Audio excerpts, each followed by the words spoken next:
Welcome to Nationalist hub. అంతర్జాతీయ పరిణామాల్ని భారతీయ దృక్కోణంలో విశ్లేషించే చర్చా కార్యక్రమం గ్లోబల్ రౌండప్ అప్రతిహతంగా కొనసాగుతోంది. ఈరోజు 53వ ఎపిసోడ్ రూపంలో సిద్ధంగా ఉంది. ఈ రోజుకి ఒక ప్రత్యేకత కూడా ఉంది. అదేంటంటే సరిగ్గా సంవత్సరం క్రితం మే 29వ తేదీనే మొదటి ఎపిసోడ్ గ్లోబల్ రౌండప్ ప్రసారమైంది. అండ్ ఈరోజు కూడా మే 29వ తారీఖు కరెక్ట్గా సంవత్సరం గడిచింది. 54 వారాలు పూర్తయ్యాయి.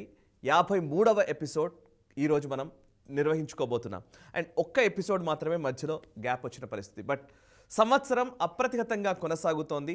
ఈ సంవత్సరంలో అనేక అంతర్జాతీయ పరిణామాల్ని భారతీయ దృక్కోణంలో విశ్లేషించుకుంటూ ఈ సంవత్సరంలో జరిగినటువంటి భారతదేశంలో అద్భుతంగా రక్షణ రంగంలో కావచ్చు, విదేశీ వ్యవహారాల పరంగా కావచ్చు, గుణాత్మకమైనటువంటి మార్పులు సంభవించిన పరిస్థితి. వాటి గురించి మనం విశ్లేషించుకుంటూ ఉన్నాం. పాజిటివ్ అంశాల గురించి ప్రజలకు తెలియజేసే ఒక ప్రయత్నం మేము చేస్తూ ఉన్నాము. దీన్ని ఆదరిస్తున్నటువంటి ప్రేక్షకులందరికీ కూడా పేరు పేరున అభినందనలు, కృతజ్ఞతలు తెలుపుకుంటూ అండ్ ఈ ఎపిసోడ్ని కూడా పూర్తిగా వీక్షించండి. ఈ వారం చాలా ఇంపార్టెంట్ అంశాల గురించి కూడా మేము మాట్లాడబోతున్నాము.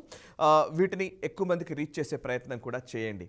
అండ్ ప్రస్తుతం మనతో సిద్ధంగా ఉన్నారు అంతర్జాతీయ వ్యవహారాల నిపుణులు, విశ్లేషకులు మామిడి గిరిధర్ గారు. వారితో చర్చలోకి వెళదాం. నమస్కారం గిరిధర్జీ. నమస్తే. Congratulations and thank you very much. 1 year కరెక్ట్గా 1 ఇయర్ పూర్తి చేసుకున్నాం మనం. మే 29 నుంచి మళ్ళీ మే 29, 2022కి వచ్చాం. Really wonderful sir. Superb journey. ఒక రకంగా చెప్పాలంటే చాలామంది నుంచి వస్తున్న కమెంట్స్ కావచ్చు, మెయిల్స్ కావచ్చు, ఒక రకంగా గ్లోబల్ రౌండప్ విషయంలో అంటే మేము చాలా విషయాలు తెలుసుకుంటున్నామని చెప్తున్న వాళ్ళు యూపీఎస్సీ స్టూడెంట్స్ ఉన్నారు, లేకపోతే ఐఐటీస్లో చదువుకుంటున్న వాళ్ళు, ఐఐఎమ్స్లో చదువుకుంటున్న వాళ్ళు ఉన్నారు, ప్రొఫెసర్స్ చూస్తూ ఉన్నారు, డాక్టర్స్ చూస్తూ ఉన్నారు, ఐఏఎస్లు ఐపీఎస్లు కూడా ఫాలో అవుతున్నారు. నిజంగా చెప్పాలంటే ఒక కాంపాక్ట్గా కార్యకర్తల స్థాయిలో లేకపోతే ఒక మామూలు సాధారణమైన వ్యక్తులకు అర్థమయ్యే సరళమైన భాషలో మీరు విశ్లేషించడము అండ్ చదువుకున్న పండితులకు, పండితోత్తములకు కూడా చేరువయ్యే విధంగా గ్లోబల్ రౌండప్లో అంశాల్ని విశ్లేషిస్తున్న విధానం నిజంగా అద్భుతం. Thank you very much for giving an opportunity to host you. Seriously. Yeah, అంటే ఒకటి మనకు వాళ్ళు చాలా తెలుసుకుంటున్నామని వాళ్ళు చెప్పడం అది చాలా శుభపరిణామం, మంచి విషయమే అది. కానీ ఈ నేపథ్యంలో మనం కూడా చాలా తెలుసుకుంటున్నాం. ఎందుకంటే చాలా రీసెర్చ్ చేస్తున్నాం మనం. చాలా నిజంగా ఇంత గొప్ప విషయాలు జరుగుతున్నాయని మనకు కూడా బహుశా తెలిసి ఉండకపోయిండొచ్చు. గ్లోబల్ రౌండప్ చేయడం వల్ల మనం ఈ విషయాలన్నీ తెలుసుకొని మన రక్షణ రంగానికి సంబంధించినవి కావచ్చు, స్ట్రాటజిక్ ఇష్యూస్ కావచ్చు, డిప్లొమాటిక్ ఇష్యూస్ కావచ్చు, ఎంత ఘనత మనం సాధించామన్న విషయాలు మనకు కూడా ఈ గ్లోబల్ రౌండప్ చేయడం వల్ల మనం కూడా చాలా తెలుసుకున్నామని నా అనుభవమే చెప్తాను సార్. ఒక రకంగా చెప్పాలంటే ఎప్పుడైనా సరే ఒక ఇష్యూ వచ్చినప్పుడు ఆ ఇష్యూ గురించి పరిశోధన చేయడం అనేది రెగ్యులర్గా చేసే ప్రక్రియ. ఆ ఇష్యూకి సంబంధించి మనం మాట్లాడడానికి కావాల్సిన విషయాలు ఏంటో తెలుసుకునే ఒక ప్రయత్నం చేస్తాం. బట్ గ్లోబల్ రౌండప్ వల్ల ఏమైందనంటే ఎవ్రీ వీక్ అప్డేట్ అవుతున్నాం. అంటే ఆ డెవలప్మెంట్స్ వస్తున్న కొద్దీ అంతకు ముందు వారంకి ఈ వారానికి వచ్చిన తేడా ఏంటి, నెక్స్ట్ వారం ఏం జరగబోతోంది, ఇట్లాంటి ఒక అదేంటంటే అప్డేషన్ జరుగుతోంది ఒక కంటెంట్ విషయం, జరుగుతున్న పరిణామాల విషయంలో, which is very wonderful thing అనిపించింది నాకు. డెఫినెట్లీ మనకు ప్రేక్షకులందరూ కూడాను దీనివల్ల లాభం చెందుతున్నారో, వాళ్ళు దీనివల్ల చాలా వాళ్ళకు ఉపయోగంగా ఉంది అనడం కూడా చాలా మంచి విశేషం. అది మంచి ఇష్యూ. అది అంటే మనం చేస్తున్న ప్రయత్నం అన్నది ప్రజలకు ఉపయోగపడుతున్నది, దానివల్ల చాలామంది దీని గురించి లబ్ధి చెందుతున్నారంటే కనుక మనకు అదొక పాజిటివ్ అంశంగా మనం తీసుకుందాం. మనం చేసేటువంటి ఈ ప్రయత్నాన్ని వాళ్ళందరూ మనకు ఆదరిస్తున్నందుకు వాళ్ళందరికీ కూడా కృతజ్ఞత తెలుసుకుందాం మనం. ఖచ్చితంగా సార్. యా, ఇక ఈ వారం వార్తాంశాల్లోకి వెళదాం. ముఖ్యంగా అంతర్జాతీయ పరిణామాల గురించి మనం మాట్లాడే ముందు ఈ వారంలో భారతదేశానికి సంబంధించి పాజిటివ్ అంశాల గురించి మనం మాట్లాడాలంటే మొట్టమొదట INS Surat and INS Udaygiri 2 warships భారతీయ పరిజ్ఞానంతో, స్వదేశీ పరిజ్ఞానంతో తయారైనటువంటి ఈ 2 వార్షిప్స్ని కూడా ఒకే రోజు లాంచ్ చేయడం జరిగింది, which is wonderful thing. And ఈ 2 వార్షిప్స్కి సంబంధించిన వివరాలు అండ్ దీని సిగ్నిఫికెన్స్ గురించి చెప్తారా? మనకు మెజగన్ డాక్స్ లిమిటెడ్ అన్నది భారతదేశంలో చాలా కాలం వరకు ఏకైక యుద్ధ నావికలను తయారు చేసే సంస్థగా ఉండింది. అది మెజగన్ డాక్స్ లిమిటెడ్. ఇది అఫ్కోర్స్ ఎప్పుడో బ్రిటిష్ వాళ్ళు పెట్టిపోయింది. అది బాంబేలో ఉండేది, ఇప్పుడు అది ముంబై అని పిలుస్తున్నాం మనం. అక్కడ ఇది వార్షిప్ బిల్డింగ్. అంటే ఇదివరకు మన విక్రాంత్ ఇటువంటివి ఏదైతే మన ఎయిర్క్రాఫ్ట్ క్యారియర్స్ ఉన్నాయో వాటిని కూడా వీళ్ళు సర్వీస్ చేసేవాళ్ళు. కానీ లార్జ్గా మనం ఇంపోర్ట్ చేసుకునే వాళ్ళం, దాన్ని ఓన్లీ రిపేర్లు సర్వీసింగ్ మాత్రమే చేసేవాళ్ళు. క్రమేపీ వాళ్ళే దాన్ని తయారు చేయడం, అంటే లైసెన్స్ తోటి తయారు చేయడం మొదలుపెట్టారు. ఇప్పుడు ఈ రెండు లాంచ్ అన్నది ఒక మైల్ స్టోన్ వాళ్ళకు. అంటే గతంలో ఏదో ఒక రోజు ఒక షిప్ని లాంచ్ చేస్తే మళ్ళీ ఇంకో షిప్ని కొన్ని నెలల తర్వాత లాంచ్ చేయడం ఇలా జరిగేది. మొదటిసారి 2 షిప్పులు ఒకటే రోజు లాంచ్ చేయడం అనేది మొదటిసారి వాళ్ళ చరిత్రలోనే, మెజగన్ డాక్స్ చరిత్రలో. ఐఎన్ఎస్ సూరత్, సరే అది మన గుజరాత్లో ఉన్నటువంటి సూరత్ వాళ్ళ ఏదైతే ఫైనాన్షియల్ క్యాపిటల్ ఉందో, గుజరాత్ యొక్క మేజర్ ఇండస్ట్రియల్ క్యాపిటల్ ఉందో, దాని పేరు మీద ఐఎన్ఎస్ సూరత్ అని వాళ్ళు పెట్టారు వాళ్ళు. ఐఎన్ఎస్ ఉదయగిరి అన్నది మన ఆంధ్రప్రదేశ్లో ఉన్నటువంటి ఉదయగిరి కొండల పేరు మీద వాళ్ళు ఐఎన్ఎస్ ఉదయగిరి అని పెట్టారు. ఐఎన్ఎస్ సూరత్ అన్నది ఒక మన కోల్కతా క్లాస్ డెస్ట్రాయర్. అది దీంట్లో చాలా వెరైటీస్ ఉంటాయి. అది destroyer. INS Udaygiri frigate. So ఈ రెండు ఫ్రిగేట్ అంటే అది దాంట్లో ఇంకా మల్టిపుల్ ప్లాట్ఫామ్స్ ఉంటాయి, స్టెల్త్ ఉంటుంది, దాంట్లో వెపన్ సిస్టమ్స్ ఉంటాయి, చాలా ఉంటాయి. డెస్ట్రాయర్ అంటే స్పెసిఫిక్గా అవి మిసైల్ని డిస్ట్రాయ్ చేయడం అనేది వాళ్ళ కెపాబిలిటీ ఉంటుంది వాళ్ళకు. సో స్పెషలైజేషన్స్ అనమాట కొన్ని ఉంటాయి. కొన్ని అలాగే మనకు ఫ్యూయల్ ట్యాంక్స్ ఉంటాయి, డిఫరెంట్ వెరైటీస్ ఉంటాయి. ఒక వార్షిప్ వెళ్తోందంటే దానికి ఇవన్నీ కూడాను అనుసంధానమై ఉంటాయి. లేదంటే ఒక బాంబు పడితే నాశనం అయిపోయిందంటే మొత్తం పోతుంది కదా. కాబట్టి దాని చుట్టూతన అంతా కూడా ఉంటాయి. మనకు మహాభారతంలో కూడా మనం చూస్తే ఎవరైనా మహారథి యుద్ధం చేస్తున్నాడంటే అతన్ని చక్రాలకి ప్రొటెక్టర్స్గా కొంతమంది ఉండేవాళ్ళు, వెనకాల కొంతమంది ఉండేవాళ్ళు, వెనక నుంచి బాణం వేయకుండా అలాగా అతనికి మొత్తం కవచంగా ఉండి ఇతను మాత్రం యుద్ధం చేసేవాడు. ఈ టెక్నాలజీ అనేది ఎప్పటి నుంచో, టెక్నిక్ అనేది ఎప్పటి నుంచో ఉన్నది. అది మన నావికా దళంలో ఇప్పుడు కూడా ఉన్నది అది. ఈ రెండింటిని కూడా రాజ్నాథ్ సింగ్ గారు లాంచ్ చేశారు గత వారంలో. ఫస్ట్ టైం మనం భారతదేశంలో తయారైనటువంటి ఈ రెండింటిని ఒకటే రోజు లాంచ్ చేయడం అనేది చాలా శుభపరిణామం. దీని ఇంకొక సంకేతం ఏం వెళ్తోందంటే, మనం చైనాతోటి లేదా మనకు ఈ ఇండో పెసిఫిక్ సంబంధించి మనం మన భూమికి ఏదైతే ఉన్నదో దాన్ని మనం పటిష్టం చేసుకోవాలంటే మన నేవల్ ఫ్లీట్ పవర్ బాగా పెంచుకోవాలని చెప్పి ప్రభుత్వం నిర్ణయించింది. అందుకోసం దాని ఇండిజినైజేషనే కాదు, దీనికి సంబంధించిన ప్రాజెక్ట్స్ని త్వరితగతిన కంప్లీట్ చేసే దిశగా ప్రభుత్వాలు వాటికి సహాయం చేస్తున్నాయి. కాబట్టి తొందరగా రాగలిగినాయి. నార్మల్గా చాలా సంవత్సరాలు పట్టేటువంటి ఈ ప్రొడక్షన్ అంతా కూడా లైనప్ కట్ చేస్తున్నారు వాళ్ళు. ఇంకా రాను మనం ఇంకా సబ్మరీన్స్ కావచ్చు, ఫ్రిగేట్స్, కార్వెట్స్, డెస్ట్రాయర్స్ ఇవి చాలా రాబోతున్నాయి. ఇన్ఫ్యాక్ట్ మనం ఆల్రెడీ ఇండిజినస్లీ బిల్ట్ భారతదేశంలో తయారైనటువంటి ఎయిర్క్రాఫ్ట్ క్యారియర్ ఆల్రెడీ మనం సముద్రంలోకి పంపించాం మనం. అది ఫిట్మెంట్స్ అవుతున్నాయి. బహుశా వచ్చే సంవత్సరం అది కంప్లీట్గా కమిషన్లోకి వెళ్ళబోతున్నది అది. సో అందుకని మనం ఈ ఇండిజినస్ ప్రొడక్షన్లో ఆత్మనిర్భర్ భారత్లో ఇంకొక పెద్ద మైల్ రాయిగా మనం భావిద్దాం. Wonderful sir. ఇక మరొక వైపు లడాఖ్కి సంబంధించిన విషయము, మనం ఇంతకుముందు లడాఖ్లో వెళ్ళొచ్చాము. ఆల్మోస్ట్ 2 సార్లు మనం అక్కడికి వెళ్ళాము. బార్డర్ ఏరియాస్లోకి వెళ్ళి అక్కడ బీఆర్ఓ వాళ్ళు నిర్వహిస్తున్నటువంటి అద్భుతమైన రోడ్లని వాటన్నిటిని మనం చూసాం, వాటి గురించి కూడా రిపోర్ట్ చేశాం.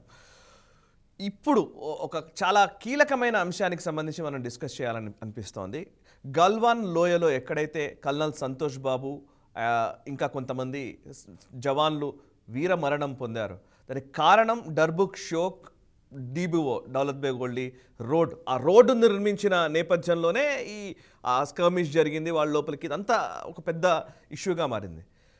రోడ్డు నిర్మిస్తేనే అంతమంది మరణించారు. అఫ్కోర్స్ దానికి ప్రతిఫలంగా మనం కూడా వాళ్ళపైన చాలామందిని మనం ఖచ్చితంగా సాగనంపాము, అది వేరే విషయము.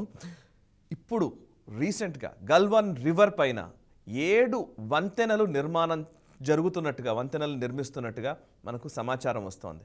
అఫ్కోర్స్ అటువైపు చైనా బ్రిడ్జ్ నిర్మిస్తోందన్న వార్త దేశవ్యాప్తంగా ప్రచారంలోకి వచ్చింది. చైనా బ్రిడ్జ్ నిర్మిస్తోంది, మనం ఏం చేస్తున్నామని. ఆఖరికి సుబ్రహ్మణ్య స్వామి దగ్గర నుంచి, రాహుల్ గాంధీ దగ్గర నుంచి వీళ్ళందరూ మాట్లాడుతున్నారు. బట్ మనం చేస్తున్న కార్యక్రమాల గురించి కూడా మనం మాట్లాడాలనేది నా అభిప్రాయం. 7 వంతెనలు ఒకేసారి నిర్మించాలనే ఒక సంకల్పమే చాలా గొప్ప డిసిషన్. దాని ఇంపార్టెన్స్ గురించి మీ ద్వారా వినాలని ఉంది నాకు. గల్వాన్ నది మనం మ్యాప్లు చూస్తుంటే కనుక గల్వాన్ నది ఒక మలుపు తిరిగి, అంటే చైనా కంట్రోల్ నుంచి రాగానే ఒక మలుపు తిరిగి మన ఏదైతే భారత కంట్రోల్లో ఉన్నటువంటి ప్రాంతంలోకి అది ప్రవహిస్తుంది. అది ప్రవహించిన తర్వాత కొద్ది దూరం వెళ్ళిన తర్వాత అది షాక్ నదిలోకి కలుస్తుంది సంగమం. అక్కడి నుంచి వీళ్ళు పెట్రోలింగ్ నడిచి వెళ్ళేవాళ్ళు, రోడ్డు కూడా ఉండేది కాదు అప్పుడు. అవును, షాక్ మీద వీళ్ళ బ్రిడ్జ్ ఉన్నది కానీ గల్వాన్ మీద బ్రిడ్జ్లు ఉండేవి కాదు వీళ్ళకు. చైనాని ఎప్పుడైతే మనం వెనక్కి మళ్ళీ నెట్టేసామో, వాళ్ళని పంపించేసిన తర్వాత చైనీస్ కంట్రోల్ ఉన్న టెరిటరీలో ఒక బేస్ క్యాంప్ పెట్టుకొని గల్వాన్ నది పక్కన వాళ్ళు చాలా వీడియోలు రిలీజ్ చేశారు. దాంట్లో చైనా ఫ్లాగ్ని పెట్టి దాన్ని వాళ్ళు చాలా ప్యాట్రియాటిక్ పాటలు పాడి ఇవన్నీ చేశారు వాళ్ళు. అదంతా వైరల్ అయింది. తర్వాత మనకేం తెలిసిందంటే ఆ పాటలు పాడింది సైన్యం కాదు, వాళ్ళ యాక్టర్స్ అని తెలిసింది మనకు. ఏదేమైనా వాళ్ళు ప్రొపగండా కోసం ఏం చేసినా మనకు అనవసరం. అక్కడి నుంచి ఎక్కువ దూరంలో లేకుండా అంటే భారత కంట్రోల్లోకి LAC లైన్ ఆఫ్ యాక్చువల్ కంట్రోల్లో భారతదేశం ఎక్కడ మన కంట్రోల్ మొదలవుతుందో అక్కడి నుంచి షియాక్ నది వరకు 7 వంతెనలు కడుతున్నాం. గతంలో రోడ్డు కూడా లేదు. రోడ్డు కూడా లేని అంటే ఒక మామూలు మనిషి మాత్రమే వెళ్ళగలిగినటువంటి రోడ్డులో సంతోష్ బాబు గారు బలిదానం జరిగినటువంటి విషయం మనకు తెలుసు. అటువంటి సిచ్యువేషన్ నుంచి ఈరోజు 7 బ్రిడ్జిలు కడుతున్నాం. అంటే చైనా అసలు ఆ రోడ్డు కట్టడానికే వాళ్ళు ఆక్షేపణ చేసి మన మీద యుద్ధం చేయడానికి సిద్ధపడినప్పుడు యుద్ధం చేసినా మేము ఆగబోము అని చెప్పి వాళ్ళకి ఎంత టఫ్ మెసేజ్ ఇస్తున్నాం మనం. 7 వంతెనలు కట్టడంతో ఇంకా చైనా ఆ ప్రాంతంలో అడుగు కూడా పెట్టలేదు. కొండల మీద రావాలంటే చాలా కష్టం. 16,000 అడుగులు 15,000 అడుగులు ఎత్తుంటుంది. ఆ కొండ మీదకి మీరు ట్యాంకులు ఎక్విప్మెంట్ తీసుకొని రాలేరు, లోయల్లోనే రావాలి. మామూలు కొండలు కూడా కాదు, ఆక్సిజన్ లేని కొండలు. ఆక్సిజన్ లేని కొండలు. అక్కడ మీరు కనుక గల్వాన్ వ్యాలీలోంచి తీసుకొని వస్తే ముందర కంప్లీట్ మన సైన్యం అంతా 7 బ్రిడ్జిలతోటి సిద్ధంగా ఉన్నాం. అంటే ర్యాపిడ్ మూవ్మెంట్. రేపు కనుక ఏదైనా అటాక్ జరిగిందంటే అక్కడి నుంచి వాళ్ళు ఏమైనా ప్రయత్నం చేస్తే మొత్తం ఒక 2-3 బటాలియన్ల లోపలికి మనం పుష్ చేయగలిగినంతటి కెపాసిటీ బిల్డ్ చేసుకుంటున్నాం మనం. అంటే మన రెస్పాన్స్ ఎంత స్ట్రాంగ్గా ఉండబోతుందో చూస్తున్నాం మనం. ఇది దీని గురించి మాట్లాడాలి కదా. అక్కడ వాళ్ళు వచ్చి మన భూభాగాన్ని ఆక్యుపై చేశారు, ఇవన్నీ మాట్లాడుతున్నారు. ఇన్ఫ్యాక్ట్ చాలా ఇండిపెండెంట్ శాటిలైట్ సోర్సెస్లో మనకు స్పష్టంగా తెలుస్తోంది లైన్ ఆఫ్ యాక్చువల్ కంట్రోల్ నుంచి వాళ్ళు వెనక్కి వెళ్ళిపోయారు. వాళ్ళు దాని వెనకాలే వాళ్ళు ఇవన్నీ చేస్తున్నారు, వాళ్ళ ప్రొపగండా అంతా. అక్కడి నుంచి లైన్ ఆఫ్ యాక్చువల్ కంట్రోల్ నుంచి మొత్తం మన ప్రాంతంలో ఉన్నటువంటి గల్వాన్ నది మన ప్రాంతంలో చాలా తక్కువ ప్రవహిస్తుంది. అవును, కరెక్టే. అటువంటి తక్కువ ప్రవహించే దాంట్లో 7 బ్రిడ్జిలు కడుతున్నామంటే కనుక డెఫినెట్లీ ఇది one of the strongest response to Chinese building అని మనం గమనించాలి. అండ్ ఇంకొకటి టోపోగ్రఫీ పరంగా కూడా మనం ఇంకోసారి ఎక్స్ప్లెయిన్ చేసే ప్రయత్నం కూడా చేస్తాను. యాక్చువల్లీ దీన్ని మ్యాప్స్లో ఎక్స్ప్లెయిన్ చేసే ప్రయత్నం కూడా నేను చేస్తాను. అయితే నాకు ఒక చిన్న డౌట్ ఉంది, యాక్చువల్లీ దీన్ని కొంచెం కొనసాగిస్తే బాగుంటుందని. ప్యాంగాంగ్సో రివర్ వైపు కిందకి సిర్జిప్కి ఇంకా కిందకి ఏదైతే చైనా కంట్రోల్లో ఉన్న భూభాగంలో బ్రిడ్జ్ నిర్మిస్తున్నారు వాళ్ళు అనేది మనం చెప్తున్నది. ఒకవేళ ఇటువైపు నుంచి వాళ్ళు అటాక్ చేస్తే మేము అక్సై చీన్ వైపు వెళ్ళడానికి మార్గం సుగమం చేసుకుంటున్నామనే ఒక మెసేజ్ ఏమైనా ఉందా? Just asking. డెఫినెట్గా అది ఒకటే కాదు, మనకు చాలా ఆప్షన్స్ ఉన్నాయి. మనకు ఈ వ్యాలీస్ ఏవైతే ఉన్నాయో ఆ మెజారిటీ అక్కడ ఉన్నటువంటి ఈ లోయలు ఏవైతే ఉన్నాయో అంటే కొండల మధ్యలో ఉన్నటువంటి చర్యలు ఏవైతే ఉన్నాయో వాటిలో భారత సైన్యమే ఆధిక్యంలో ఉంది. అవును, కొన్ని దగ్గర వాళ్ళు ఉన్నారు, వాళ్ళు ఉన్న దగ్గర వాళ్ళు దుశ్చర్యలు గతంలో చేశారు. మనం అటువంటి చేయవలసిన అవసరం లేదు. మనం చూసాం ఎప్పుడైతే 2020లో మనము వాళ్ళ కైలాష్ రేంజ్ ఆఫ్ మౌంటైన్స్ని మన వాళ్ళు మనం ఆక్యుపై చేసుకోగలిగినామో 45 నిమిషాల్లో మనం పైకి వెళ్ళిపోయిందని ఎలా ఆక్యుపై చేసుకున్నామో మనకు తెలుసు. చైనాకి మెసేజ్ పంపించాం, నువ్వు కనుక ఏదైనా ఒక సెక్టర్లో మా మీద వచ్చే ప్రయత్నం చేశావంటే ప్యాంగాంగ్సోలో కానీ స్పంగూర్ గ్యాప్లో కానీ ఎక్కడైనా నువ్వు వచ్చే దుశ్చర్య చేశావంటే మాకు ఆప్షన్స్ ఉన్నాయి. ఇతరత్రా ప్రాంతంలో మేము మళ్ళీ దూసుకొచ్చి మిమ్మల్ని కట్టడి చేయొచ్చు. ఇన్ఫ్యాక్ట్ గల్వాన్లో మనకు అడ్వాంటేజెస్ ఏమున్నాయంటే గల్వాన్ నుంచి హాట్ స్ప్రింగ్స్ PP-15 ఈ ప్రాంతంలో వాళ్ళని కంప్లీట్గా సరౌండ్ చేయొచ్చు. కరెక్ట్. కొండ వెనకాల వాళ్ళు ఉన్న కాంటింజెంట్స్ ఏవైతే ఉన్నాయో దాని వెనకాల వాళ్ళ సప్లై చైన్ చాలా వెనకాల ఉంది. అది ఆ టెరెన్ అంతా కూడా ఎప్పుడు మంచుతో నిండి ఉంటుంది. వాళ్ళు అక్కడి నుంచి రావాలంటే చాలా కష్టం, దుర్భరమైనటువంటి విషయం. అది ఈజీగా వాళ్ళని కట్ ఆఫ్ చేయొచ్చు. ఒకవేళ వాళ్ళకి అన్నిటువంటి దుశ్చర్య చేస్తే ఈసారి మాత్రం వాళ్ళు తట్టుకోలేనటువంటి దెబ్బ వాళ్ళకి తగిలేటువంటి ప్రయత్నం ప్రిపరేషన్స్ భారతదేశం చేస్తుంది. అందుకని మనం 6 డివిజన్స్ని మనం అక్కడికి షిఫ్ట్ చేసాం. ఇన్ఫ్యాక్ట్ లాస్ట్ టైం ఒక మన వ్యూవర్ కూడా చూసి నేను పొరపాటున బెటాలియన్ ఏదో చెప్పినట్టున్నాను, 6 డివిజన్స్ అని కరెక్ట్ కూడా చేశారు ఒక అతను. అది నిజంగా మన వాళ్ళు అంత డీప్గా చూస్తున్నందుకు మనం చాలా సంతోషించాలి. నిజంగా చిన్న పొరపాట్లు రావచ్చు మనకు, బట్ వాళ్ళు చూస్తున్నందుకు మనం సంతోషిద్దాం. వాళ్ళు we'll appreciate what Dev said. 6 డివిజన్లు మనం LACకి షిఫ్ట్ చేస్తున్నాం. అంటే అఫ్కోర్స్ లదాఖ్ కాదు, అరుణాచల్ షిఫ్ట్ చేసాం. బట్ చైనాకు వ్యతిరేకంగా మనం అంత టఫ్ స్టాండ్ తీసుకుంటున్నాము. దాంట్లో భాగంగానే నేను ఇది చూస్తాను నేను. Great sir, wonderful. అండ్ ఇందాక గిరిధర్ గారు చెప్పినట్టుగా అక్కడ జరుగుతున్న ఇందాక కైలాష్ రేంజ్లో కొన్ని హిల్స్ని మనం ఆక్యుపై చేసుకున్నాము, మళ్ళీ మన కంట్రోల్లో ఉన్నాయి అవి. వాటికి సంబంధించి నేను అంటే అక్కడి వివరాల్ని మ్యాప్స్లో ఎక్స్ప్లెయిన్ చేస్తూ కూడా నేను ఇంతకుముందు ఒక వీడియో చేశాను. ఒకవేళ ఇప్పుడు చెప్పినవి మామూలుగా ఓరల్గా మాట్లాడుతున్నప్పుడు మీకు అర్థం కాకపోయినట్లయితే కనుక ఆ వీడియోకి సంబంధించిన లింక్ని కూడా నేను డిస్క్రిప్షన్లో పెట్టే ప్రయత్నం చేస్తాను. అందులో చూసి మీరు అసలు ఎక్కడెక్కడ మనం ఆక్యుపై చేసుకున్నాము, ఏం జరిగింది గత సంవత్సరం అనేది మీరు తెలుసుకోవచ్చు. అండ్ అంతేకాదు ఇప్పుడు ప్రస్తుతం నిర్మిస్తున్న ఈ బ్రిడ్జ్లకు సంబంధించి కూడా నేను ఒక వీడియో చేసే ప్రయత్నం కూడా చేస్తాను.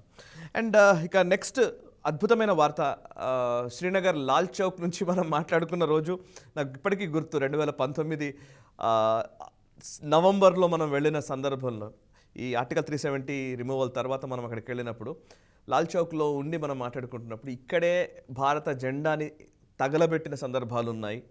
అక్కడ ఒక భారత జెండాని ఎగురవేయడానికి చాలా ఒక పెద్ద ప్రయత్నం చేసినట్టుగా అప్పట్లో మురళీ మనోహర్ జోషి గారు కావచ్చు, ఈవెన్ మోదీ గారు కావచ్చు, వీళ్ళు వెళ్ళిన సందర్భాన్ని మనం మర్చిపోలేం. అట్లాంటి లాల్ చౌక్లోనే పూర్తి విరుద్ధంగా, అంటే ఆప్టిక్స్ మొత్తాన్నే మార్చేసే విధంగా పాకిస్తాన్ జెండాని కాల్చివేయడం జరిగింది. ఇది అక్కడి ముస్లిమ్స్, కాశ్మీరీ ముస్లిమ్స్ చేసిన ఒక పని. దీని గురించి ఎట్లా మనం అర్థం చేసుకోవాలి, దాని గురించి చెప్తారా ఒకసారి? నిజంగా అక్కడ ఆర్టికల్ 370ని సవరణ చేసిన తర్వాత అక్కడ ఉన్నటువంటి జాతీయవాదులు ఎవరైతే ఉన్నారో, నేషనలిస్ట్ ఎవరైతే ఉన్నారో, వాళ్ళ వాయిస్ వినపడుతుంది అన్నదానికి ఇది ఒక ఉదాహరణ. మొట్టమొదటిది మనం చూసాము, జనవరి 26న వాళ్ళు దానిపైన జెండా ఆవిష్కరించారు వాళ్ళు. అది మనం చూసాం గంటాగారు ఎలా ఉంటుంది, దానికి మెట్లు లేవు పైకి వెళ్ళడానికి.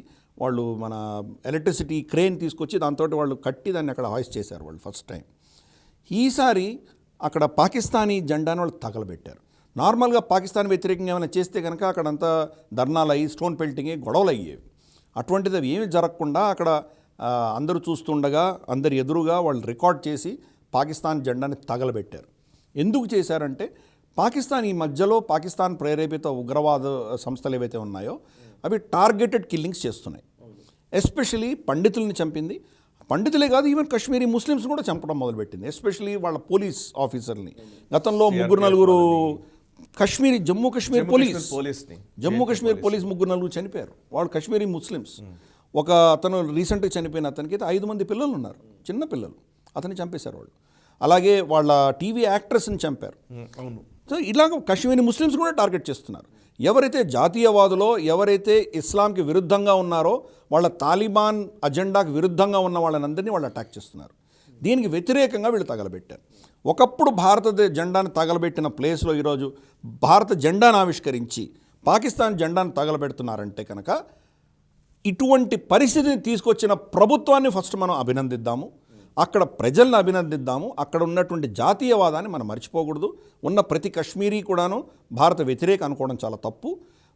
కొద్దిమంది అయి ఉండొచ్చుగాక భారతదేశాన్ని సపోర్ట్ చేస్తున్న వాళ్ళు ఈరోజు ధైర్యంగా చేయగలుగుతున్నారు. వాళ్ళకి వెనకాల ప్రభుత్వం మద్దతుగా ఉందంటే కనుక ఈ విషయాన్ని మనం మర్చిపోకూడదు. Wonderful sir. ఇక మరోవైపు రియల్ టైం పేమెంట్ ట్రాన్సాక్షన్స్కి సంబంధించిన ఒక ఇండెక్స్ని ఏసీఐ అనే సంస్థ విడుదల చేసింది ఏషియాకి సంబంధించి. అందులో ఇండియా చైనా ట్రాన్సాక్షన్స్ కంటే 2.5 రెట్లు అధికంగా ఇండియాలో ట్రాన్సాక్షన్స్ జరుగుతున్నట్టుగా ఆ ఇండెక్స్ చెప్తోంది. అండ్ ఇక మిగతా దేశాలకు సంబంధించిన నెంబర్స్ కూడా ఈవెన్ మీరు ఎక్స్ప్లెయిన్ చేయండి. దీన్ని ఎట్లా అర్థం, అంటే చైనా పాపులేషన్ చాలా ఎక్కువ భారతదేశం కంటే. అఫ్కోర్స్ అది దాంట్లో కూడా మతలబులు మీరు లాస్ట్ టైం గ్లోబల్ రౌండప్లో కూడా చాలాసార్లు మాట్లాడుతూ ఉన్నారు. చైనా పాపులేషన్ జనాభాలో బయటకు కనబడుతున్న నెంబర్లు అక్కడ ఉన్నాయా అనే ఒక క్వశ్చన్ మార్క్ కూడా ఉంది. బట్ స్టిల్ ప్రపంచం దృష్టిలో అయితే చైనా అనేది ఎక్కువ జనాభా ఉన్న దేశము and at the same time ఆర్థికంగా మనకంటే బలంగా ఉన్న దేశము అని కదా మాట్లాడుతున్నది. బట్ ట్రాన్సాక్షన్స్లో మనం 2.5 రెట్లు ఎక్కువగా ఉండడాన్ని ఎట్లా అర్థం చేసుకోవాలి, దాన్ని ఎట్లా చూడాలి? బ్యాంకింగ్ వ్యవస్థ అన్నది, ఈ డిజిటల్ ట్రాన్సాక్షన్స్ అన్నది ఎప్పుడైతే మనము డిమానిటైజేషన్ చేశామో, నోట్ల రద్దు తర్వాత సిగ్నిఫికెంట్గా పెరిగిందనడానికి ఇదొక ఉదాహరణ.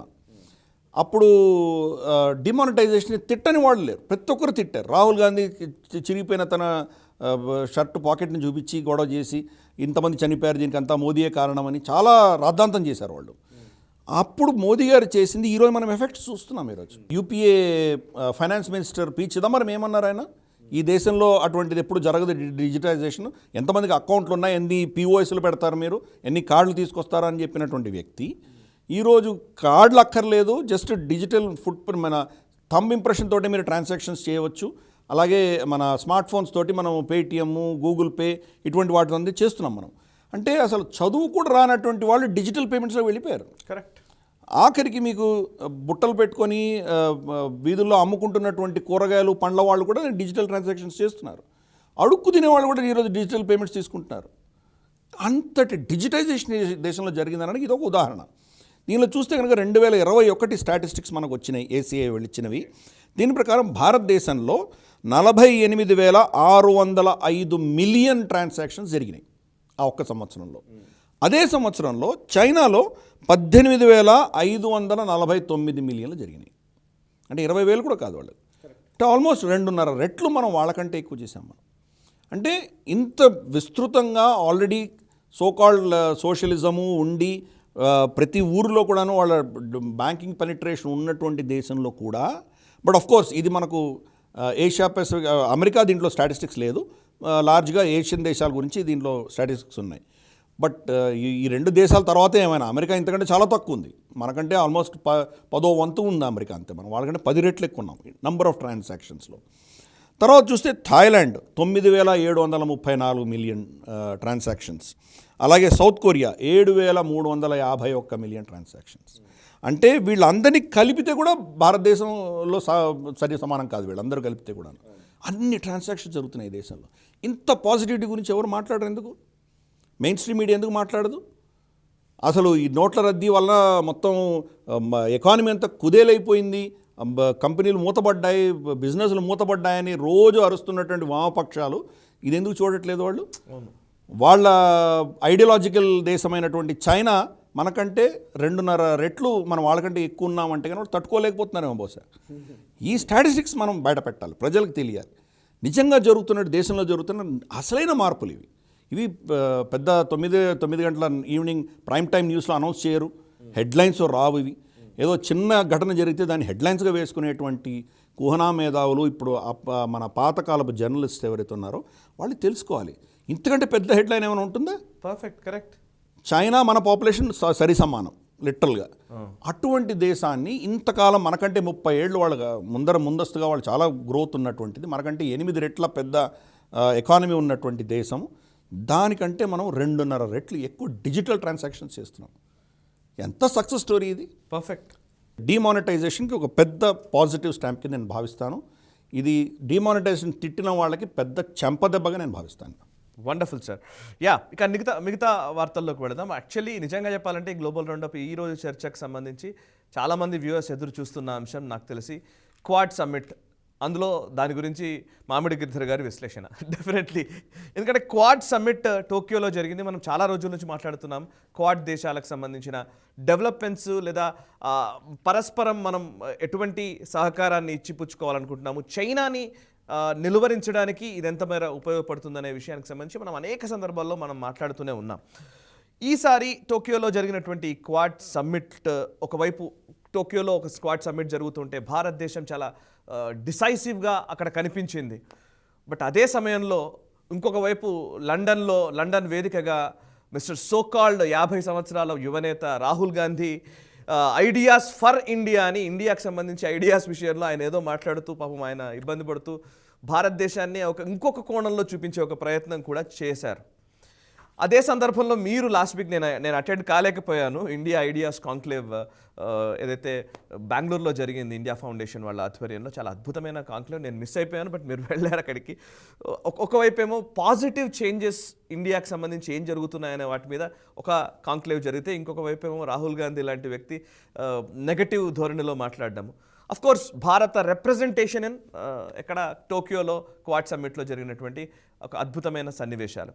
ఈ మూడిటికి సంబంధించి మీ విశ్లేషణ కావాలి. ఫస్ట్ దేని గురించి మాట్లాడతారు, మీ ఇష్టం. సరే, ఫస్ట్ మనం మన యువనేత గురించే మాట్లాడదాం.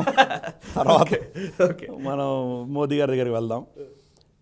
ఆయనకు ఫస్ట్ భారతదేశం అంటే ఏంటో ఆయనకు తెలీదు, అర్థమే కాలేదు ఆయనకి.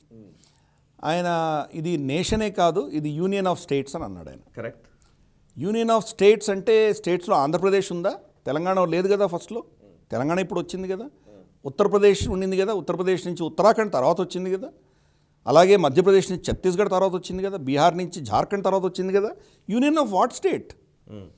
ఇప్పుడు జమ్మూ కాశ్మీర్ స్టేటే కాదు, యూనియన్ టెరిటరీ అయిపోయింది. అంటే స్టేట్ ఏదో యూనియన్ టెరిటరీ ఏదో నిర్ణయించేది సెంటర్. అవును. మరి యూనియన్ ఆఫ్ స్టేట్ ఎలా అవుతుంది? అది యూనియన్ ఆఫ్ స్టేట్స్ ఎక్కడంటే అమెరికాలో. ఆ స్టేట్ని ఎవరు మార్చలేరు.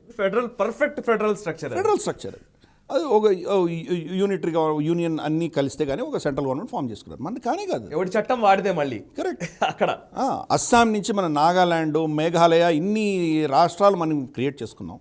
పంజాబ్ నుంచి హర్యానా, పంజాబ్ క్రియేట్ చేసుకున్నాం. ఎన్ని రాష్ట్రాలు విభజనలు జరిగినాయి? ఆంధ్రప్రదేశ్ని 2 విభాగాలు చేసుకున్నాం మనం. కాబట్టి దేని యూనియన్ అంటావు నువ్వు? ఈ రోజు ఉన్న యూనియన్ రేపు ఉండకపోవచ్చు, రేపు మారిపోవచ్చు. మహారాష్ట్రాన్ని విదర్భ తీసుకొస్తే కానీ కొత్త రాష్ట్రం తయారవుతుంది. మరి దాని యూనియన్ ఎలా అంటావు నువ్వు? అందుకని ఫస్ట్ ఆ కాన్సెప్టే అర్థం కాలేదు. ఇన్ని దేశాలన్నీ సరే, చాలామంది డిబేట్స్లో కూడా, టీవీ డిబేట్స్లో కూడా చెప్తున్నారు, ఈ చాలా రాజ్యాలు ఉండినాయి, రాజ్యాలు కలిస్తేనే భారతదేశం ఫామ్ అయింది. కాబట్టి రాహుల్ గాంధీ గారు చెప్పింది కరెక్టే అని అంటున్నారు వాళ్ళు. నిజంగా అది సత్యం అయితే ఈస్ట్ ఇండియా కంపెనీ ఎందుకు పేరు పెట్టుకున్నారు వాళ్ళు? కరెక్ట్. ఏదో బెంగాల్ కంపెనీ అనేది పెట్టుకోవచ్చు కదా. ఈస్ట్ ఇండియా కంపెనీ ఎందుకు పెట్టుకున్నారు? ఈస్ట్ ఇండియా కంపెనీ పరిధి ఎక్కడ దాకా ఉంది? ఆఫ్ఘనిస్తాన్ దాకా ఉంది వాళ్ళది. ఇటు సైడ్ బర్మా దాకా ఉంది అది. అంటే ఇదంతా కూడా ఇండియాను వాళ్ళే ఒప్పుకున్నారు కదా. Dutch east India company, east India company కంటే ముందర డచ్ ఈస్ట్ ఇండియా కంపెనీ ఉండింది. ఇండియా ఎందుకు పెట్టారు వాళ్ళు దాని పేరు? మీరు మెగాస్థెనీస్ కానీ, మీరు వాళ్ళ గ్రీక్ పుస్తకాల్లో కానీ, ఇండికా అనే పుస్తకాల్లో వాళ్ళు మన రాసింది ఏంటి? ఇండికా అన్నది ఏంటది? ఇన్ని రాజ్యాలు ఉండగా కూడా ఇండికానే ఎందుకు పిలిచారు వాళ్ళు? కాబట్టి ఆ వెస్టర్న్ కాన్సెప్ట్ ఆఫ్ నేషన్ అన్నది వాళ్ళ బుర్రలో ఎంత జీర్ణించుకుందో అర్థం చేసుకోవచ్చు మనం. మనకు రాజ్యాలు, గణరాజ్యాలు ఎన్ని ఉన్నా కానీ ఇదంతా భారతదేశం. సాంస్కృతికంగా మనకు ఒకటే విధమైనటువంటి ఒక కామనాలిటీ ఉన్నది మన సంస్కృతిలో. మన అంటే పూజా పద్ధతులు వేరే ఉండొచ్చు, భాషలు వేరే ఉండొచ్చు, కానీ మనకు ఉన్నటువంటి ఈ ఎక్స్పీరియన్స్, ఆ విజ్డమ్, మనకు నమ్ముతున్నటువంటి ప్రాణశక్తిని, మనం నమ్ముతున్నటువంటి మన పూర్వీకుల యొక్క పరంపరను, మన జన్మ పరంపరలను, మనకు ఉన్నటువంటి ఈ కామనాలిటీస్ ఏమున్నాయో ఆఫ్ఘనిస్తాన్ నుంచి బర్మా దాకా మనకు అన్నీ కామనే. కాబట్టి దీన్ని గతంలో 3-4 వేల సంవత్సరాలుగా ఎంతమంది భారతదేశం గురించి రాసినా దీన్ని ఇండియానో భారతనో రాశారు, హిందుస్థాన్ అనో ఏదో రాశారు. ఈవెన్ ఖురాన్లో కూడాను, వాళ్ళ ఇస్లామిక్ గ్రంథాల్లో కూడా అల్ హింద్ అని రాశారు వాళ్ళు. అల్ హింద్ అని రాశారు. వాడు అల్ గుజరాత్ అని రాయలేదే. ఇప్పటికీ హిందుస్థాన్ అనే పిలుస్తారు. కాబట్టి ఈ కాన్సెప్ట్ కూడా అర్థం కాని వ్యక్తి అక్కడ వెళ్ళి మాట్లాడేసరికి చాలా తీవ్రంగా ఎక్స్పోజ్ అయిపోయారు ఆయన. అంతకంటే మనం దాని గురించి ఏం చెప్తాం? ఆయనకు భారతీయత తెలియనటువంటి వ్యక్తి. అతన్ని అన్ఫార్చునేట్లీ భారతదేశానికి ఆయన రిప్రజెంట్ అని ఆయన అనుకుంటున్నాడు. అది ప్రాబ్లం. ఆయన ఒప్పుకుంటున్న వాళ్ళు కొంతమంది ఉన్నారు. ఆయన ఎక్స్పోజ్ అవడం వల్ల మనకేం సంతోషం లేదు. ఎందుకంటే ఇక్కడి నుంచి వెళ్ళిన ఒకటి సీనియర్ నేత, ఒక పెద్ద పార్టీకి సంబంధించిన నేత ఇంత దారుణంగా ఏమీ తెలియకుండా ఆయన అక్కడ వెళ్ళి ఎక్స్పోజ్ అవడం అనేది చాలా, నేనైతే చాలా మంచి బాధాకరమైన విషయంగానే భావిస్తాను నేను. మన ఇజ్జతే పోయినట్టు. కరెక్ట్. కాబట్టి ఆయన బహుశా ఆయన తెలుసుకోవాలి, విజ్ఞుల దగ్గర తెలుసుకుంటే బాగుంటుంది. ఇప్పుడు మన క్వాడ్కే వద్దాం మనం. మోదీ గారు ఇక్కడికి వెళ్ళినప్పుడు, టోక్యో వెళ్ళినప్పుడు చాలామంది విశ్లేషకులు ఏం చెప్పారంటే, రష్యా యుక్రెయిన్ యుద్ధానికి సంబంధించి వెస్ట్రన్ దేశాలతోటి విభేదాల వల్ల క్వాడ్లో భారతదేశాన్ని వీళ్ళు ఎండగట్టబోతున్నారు, ఈ క్వాడ్ సమ్మిట్ అన్నది ఫెయిల్ అవ్వబోతున్నది చాలామంది విశ్లేషకులు చెప్పారు. ఎందుకంటే అమెరికా సింగులర్గా వాళ్ళు కంప్లీట్గా రష్యా యుక్రెయిన్ యుద్ధంలోనే ఫోకస్లో ఉన్నారు. వాళ్ళు ఏషియా పెసిఫిక్ గురించి పట్టించుకోవట్లేదు వాళ్ళు. అలాగే భారతదేశం కూడా మన స్టేట్మెంట్స్ కూడా ఇచ్చాం. యూరోప్కి మనం చాలా స్టేట్మెంట్స్ ఇచ్చాం. ఆసియా ఖండంలో మాకు జరిగినటువంటి ఘటనలను అప్పుడు మీరు మాకు చైనాతోటి ఎక్కువ వాణిజ్యం చేయమని మాకు మీరు కితాబ్ ఇచ్చారు. మీరు ఇప్పుడు చేస్తున్న అక్కడ జరుగుతున్నటువంటి యుద్ధం వల్ల మీరు రష్యాతోటి ఎక్కువ వాణిజ్యం చేయమని మేము మీకు చెప్పట్లేదని జయశంకర్ గారు చెప్పారు. అంటే వాళ్ళ ఫోకస్ అంతా కూడా దాని మీదే ఉంది, దీని మీద లేదు అని అర్థమైంది మనకు. ఓకే. కాబట్టి ఫస్ట్ ఫండమెంటల్గా భారతదేశానికి వ్యతిరేకమైనది ఏదో ఉంటుంది అని చాలామంది భావించారు. దానికి భిన్నంగా ఎక్కడా కూడాను జాయింట్ స్టేట్మెంట్లో రష్యా యుక్రెయిన్ గురించి మాట్లాడలేదు. అంటే ఇది బిగ్గెస్ట్ అచీవ్మెంట్. తర్వాత మోదీ గారు వీళ్ళని ఇండివిజువల్గా కలిసినప్పుడు, బైడెన్ గారిని కానీ, లేదా మనకు ఫూమియో కిషిడా గారిని కానీ, లేదా యాంటోనీ అల్బనీస్ కొత్త ఆస్ట్రేలియన్ ప్రధానిని కలిసినప్పుడు కానీ, వాళ్ళ కథనంలో వాళ్ళు రష్యా యుక్రెయిన్ గురించి చెప్పుకున్నారు. కానీ మళ్ళీ ఆ దేశంతో మన మోదీ గారి చర్చలో జాయింట్ స్టేట్మెంట్లో ఎక్కడ దాని గురించి ప్రస్తావన లేదు. అంటే భారతదేశం వైఖరిని అందరూ యాక్సెప్ట్ చేశారు. మనకు ఆ స్వతంత్రం ఉన్నది, మనకు ఉన్న రష్యాతో ఉన్నటువంటి సంబంధాలు, స్ట్రాటజిక్ లింకేజెస్ ఏవైతే ఉన్నాయో దాన్ని వాళ్ళు గౌరవిస్తూ దాని పట్ల వాళ్ళు బహుశా ప్రైవేట్ చర్చలో మాట్లాడుకొని ఉండొచ్చు. పబ్లిక్గా ఎవరు మనకు వ్యతిరేకంగా ఒక్క స్టేట్మెంట్ రాలేదు. పైపెచ్చు క్రాస్ బార్డర్ టెర్రరిజంని వాళ్ళు ఆఫీషియల్ జాయింట్ డిక్లరేషన్లో వాళ్ళు ప్రస్తావించారు. కరెక్ట్. దాంట్లో క్రాస్ బార్డర్ టెర్రరిజం అంటే వేగ్గా చెప్పలేదు. పఠాన్కోట్ తర్వాత పుల్వామాలో జరిగినట్టు ఘటనలు స్పెసిఫిక్గా మెన్షన్ చేశారు వాళ్ళు. అంటే కంప్లీట్గా మనకు ఎలా కావాలో అలాగే ఆ స్టేట్మెంట్స్ వచ్చినాయి. పైపెచ్చు జో బైడెన్ అఫీషియల్గా ఆయన చెప్పారు, భారతదేశం చేసినటువంటి వ్యాక్సినేషన్ ప్రోగ్రామ్ ఏదైతే ఉందో దీని సక్సెస్ అన్నది ఏం చెప్తుందంటే, ఒక డెమోక్రాటిక్ దేశం అంటే ఒక నియంత కాకుండా ఒక డెమోక్రటిక్ దేశం ఇటువంటివి ఎలా సక్సెస్ఫుల్గా చేయొచ్చు అన్నదానికి పెద్ద నిదర్శన అని చెప్పి ఆయన ఇచ్చారు. సరే, ఆయన సర్టిఫికేట్ కోసం మనం వేచలేము. మనం ఆల్రెడీ మనం 194 కోట్ల వ్యాక్సిన్స్ ఇచ్చాం మనం ఈరోజు దాకా. బట్ ఆ సర్టిఫికేట్ మనకు కాకపోవచ్చు కానీ న్యూయార్క్ టైమ్స్కి, వాషింగ్టన్ పోస్ట్కి, ఇంటర్నేషనల్ మీడియా అవుట్లెట్స్ ఏవైతే ఉన్నాయో, మన శ్మశాన జర్నలిజం చేశారో వాళ్ళకి మాత్రం ఈ సర్టిఫికేట్ డెఫినెట్గా వెళ్ళాలి. అంటే అఫ్కోర్స్ ఆయన టార్గెట్ చైనా, కానీ ఏదేమైనా కానీ భారతదేశాన్ని పోడవలసిన పరిస్థితి ఆయనకు వచ్చింది అది. కరెక్ట్. కాబట్టి ఈ పంతాలో మనం చూసామంటే కనుక ఇది చాలా సక్సెస్ఫుల్ మిషన్ అయింది. ఎన్నో అంశాలలో వీళ్ళు చర్చలు చేశారు. దాంట్లో ఐపీఈఎఫ్ అన్నట్టు ఒక కూటమి తయారు చేశారు. ఐపీఈఎఫ్ అంటే దాని పేరు ఇండో పెసిఫిక్ ఎకనామిక్ ఫ్రేమ్వర్క్ అని ఒక జో బైడెన్ గారు ప్రతిపాదించినట్లు వీళ్ళు యాక్సెప్ట్ చేసినట్లు అక్కడ అందరి ముందరు తీసుకొచ్చారు. కానీ సడన్గా ఆ రోజు చెప్పంగానే సంతకాలు పెట్టలేరు కదా, దాని వెనకాల చాలా డిప్లొమాటిక్గా జరిగి ఉంటుంది. ఇది ఎవరు ఇనిషియేట్ చేశారంటే క్వాడ్ 4 మెంబర్స్ చేశారు. భారతదేశము, జపాను, అమెరికా అలాగే ఆస్ట్రేలియా 4 కలిసి చేశారు. వీళ్ళతో పాటు ఇంకొక 2 దేశాలంటే మన సౌత్ కొరియా, న్యూజిలాండ్ చేరినాయి. తర్వాత 7 దేశాలు, మన ఆసియాన్ దేశాల్లో 10 దేశాలు ఉన్నాయి. దాంట్లో 7 దేశాలు దీంట్లో కూటమిలో చేరినాయి. అంటే దాంట్లో మియన్మారు, లావోసు, కంబోడియా వీళ్ళు 3 తీసేసి మిగతా వాళ్ళందరూ దాంట్లో చేరారు. ఈ 7 + 2 + 4 13 మంది కలిసి ఫస్ట్ చేరారు. ఏంటి ఇది అంటే కనుక చైనాకు వ్యతిరేకంగా, అంటే చైనా పేరు చెప్పకుండా చైనా చేస్తున్నటువంటి economic take overs, debt trap diplomacy ఏది చేస్తున్నదో దానికి భిన్నంగా ఈ దేశాలు ఒక కలెక్టివ్ మెజర్ చేస్తామని చెప్పి వాళ్ళు నిర్ణయించుకున్నారు.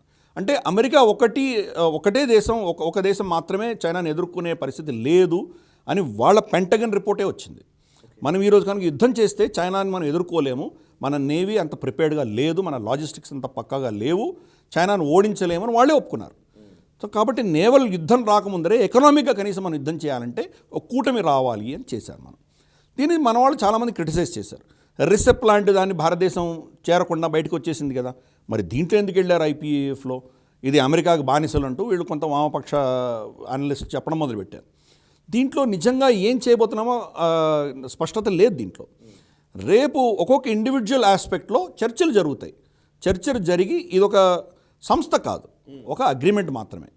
దీనికి ఒక్కొక్క అగ్రికల్చర్ సంబంధించి వేరే ఉంటుంది, సప్లై చైన్కి సంబంధించి వేరే ఉంటుంది, వ్యాక్సినేషన్కి సంబంధించి వేరే ఉంటుంది, ఫ్యూయల్ ఎనర్జీ సెక్యూరిటీకి సంబంధించి వేరే ఉంటాయి, ప్రోటోకాల్స్ వేరే వస్తాయి.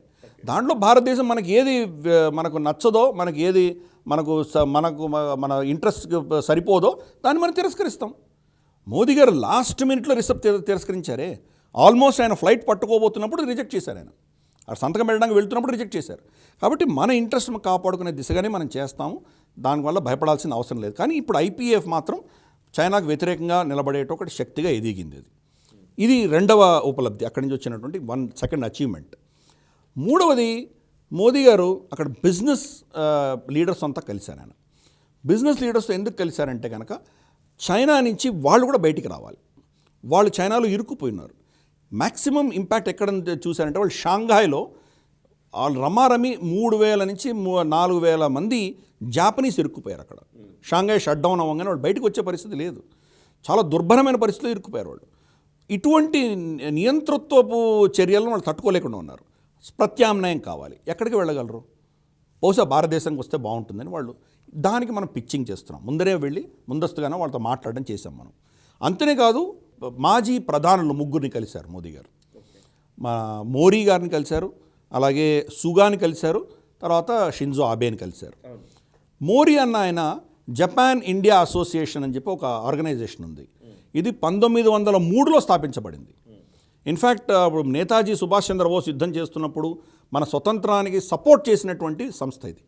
బ్రిటిష్ నుంచి మనం బయటికి రావాలని చెప్పి దీనికి ఇన్ఛార్జ్గా మోరీ గారు ఉన్నారు, అనగా మాజీ ప్రధాని. ఆయన పదవి విరమణ చేసిన తర్వాత షింజో అబే గారు టేక్ ఓవర్ చేయబోతున్నారు. అంటే భారతదేశం పట్ల మైత్రి చూపిస్తున్నటువంటి వాళ్లకు మోదీ గారు స్వయాన వెళ్ళి వాళ్ళతోటి ఆ మిత్రత్వాన్ని పెంచే దిశగా జపాన్ భారతదేశం యొక్క వాణిజ్యం పెరగాలి, స్ట్రాటజీ పెరగాలి, మన కోఆపరేషన్ పెరిగానే చైనాని ఎదుర్కోవచ్చు అన్నటువంటి దిశగా ఆయన ఈ ప్రయత్నాలు చేశారు. గతంలో కూడా చూసాము 2021లో మనకు రమారమి 33 యూనికార్న్స్ భారతదేశంలో వస్తే దాంట్లో 16-17 యూనికార్న్స్ జపనీస్ ఇన్వెస్ట్మెంట్స్తో వచ్చినాయి మనకు. కాబట్టి జపాన్ ఒక చాలా కీలకమైన పాత్ర పోషిస్తున్నది. అందుకని ఈ మోదీ గారి విజిట్ చాలా సక్సెస్ఫుల్ కింద నేను భావిస్తాను. నేను ఒకవైపు ఏమో ఇక్కడ క్వాడ్ భవిష్యత్ కార్యాచరణకు సంబంధించి సమావేశాలు జరగడము అండ్ పరస్పర సహకారానికి సంబంధించి ఈవెన్ IPEF గురించి మీరు ఎట్లా ఎక్స్ప్లెయిన్ చేశారు. ఒకవైపు ఇక్కడ ఒక ప్రక్రియ జరుగుతూ ఉంటే అదే సమయంలో చైనా చర్యలు కూడా కొంత చర్చకు తావిస్తున్న పరిస్థితి కనబడుతోంది. చైనా ఒకవైపు క్వాడ్ లీడర్స్ అక్కడ ఉన్న టైంలోనే జపాన్ సీ నుంచి సౌత్ చైనా సీ వరకు స్ట్రాటజిక్ బాంబర్స్ని, ఫైటర్ జెట్స్ని తరలించడము ఒక దుశ్చర్యలకు పాల్పడుతున్న మెసేజ్ని ఇచ్చిన పరిస్థితి. అండ్ అంతేకాదు బైడెన్ వెళ్ళిపోయిన వెంటనే నార్త్ కొరియా 3 మిజైల్స్ని ప్రయోగించింది సౌత్ చైనా సీలో. అదొక ఇంపార్టెంట్ అంశము. మరొక వైపు బైడెన్ ఏమో తైవాన్ గురించి మాట్లాడుతూ ఉంటే అఫ్కోర్స్ ఈ విషయంలో ఇంతకు ముందు కూడా మనం చర్చించాము. తైవాన్ విషయంలో మీరు ఇన్వాల్వ్ అవుతారంటే ఇన్వాల్వ్ అవుతారని బైడెన్ చెప్పడము, తర్వాత బైడెన్ అడ్మినిస్ట్రేషన్ నుంచి లేకపోతే US రిప్రజెంటేటివ్స్ నుంచి మాత్రం కాదు అట్లాంటిది లేదు అని చెప్పేసి వాళ్ళు చెప్పడము. ఈసారి కూడా అది పునరావృతమైంది. నిజంగా చైనా ఏం చెప్పాలనుకుంటోంది ఈ సమయంలో అండ్ నార్త్ కొరియా చర్యని ఎట్లా చూడాలి? ఫస్ట్ ఫండమెంటలీ క్వాడ్ అన్నది ఒక డిఫెన్స్ కూటమి కాదు డెఫినెట్గా. ఎకనామిక్గా మాట్లాడుతున్నాం మనము, వ్యాక్సినేషన్ గురించి, క్లైమేట్ చేంజ్ గురించి, తర్వాత సముద్రంలో జరుగుతున్నటువంటి ఉప్పెనలకు సంబంధించి వీటి మీద మేము ఫోకస్ చేస్తున్నామని వాళ్ళు చెప్పారు వాళ్ళు. అయినా కానీ చైనా క్వాడ్ని ఆసియన్ నేటో కింద అభివర్ణిస్తుంది.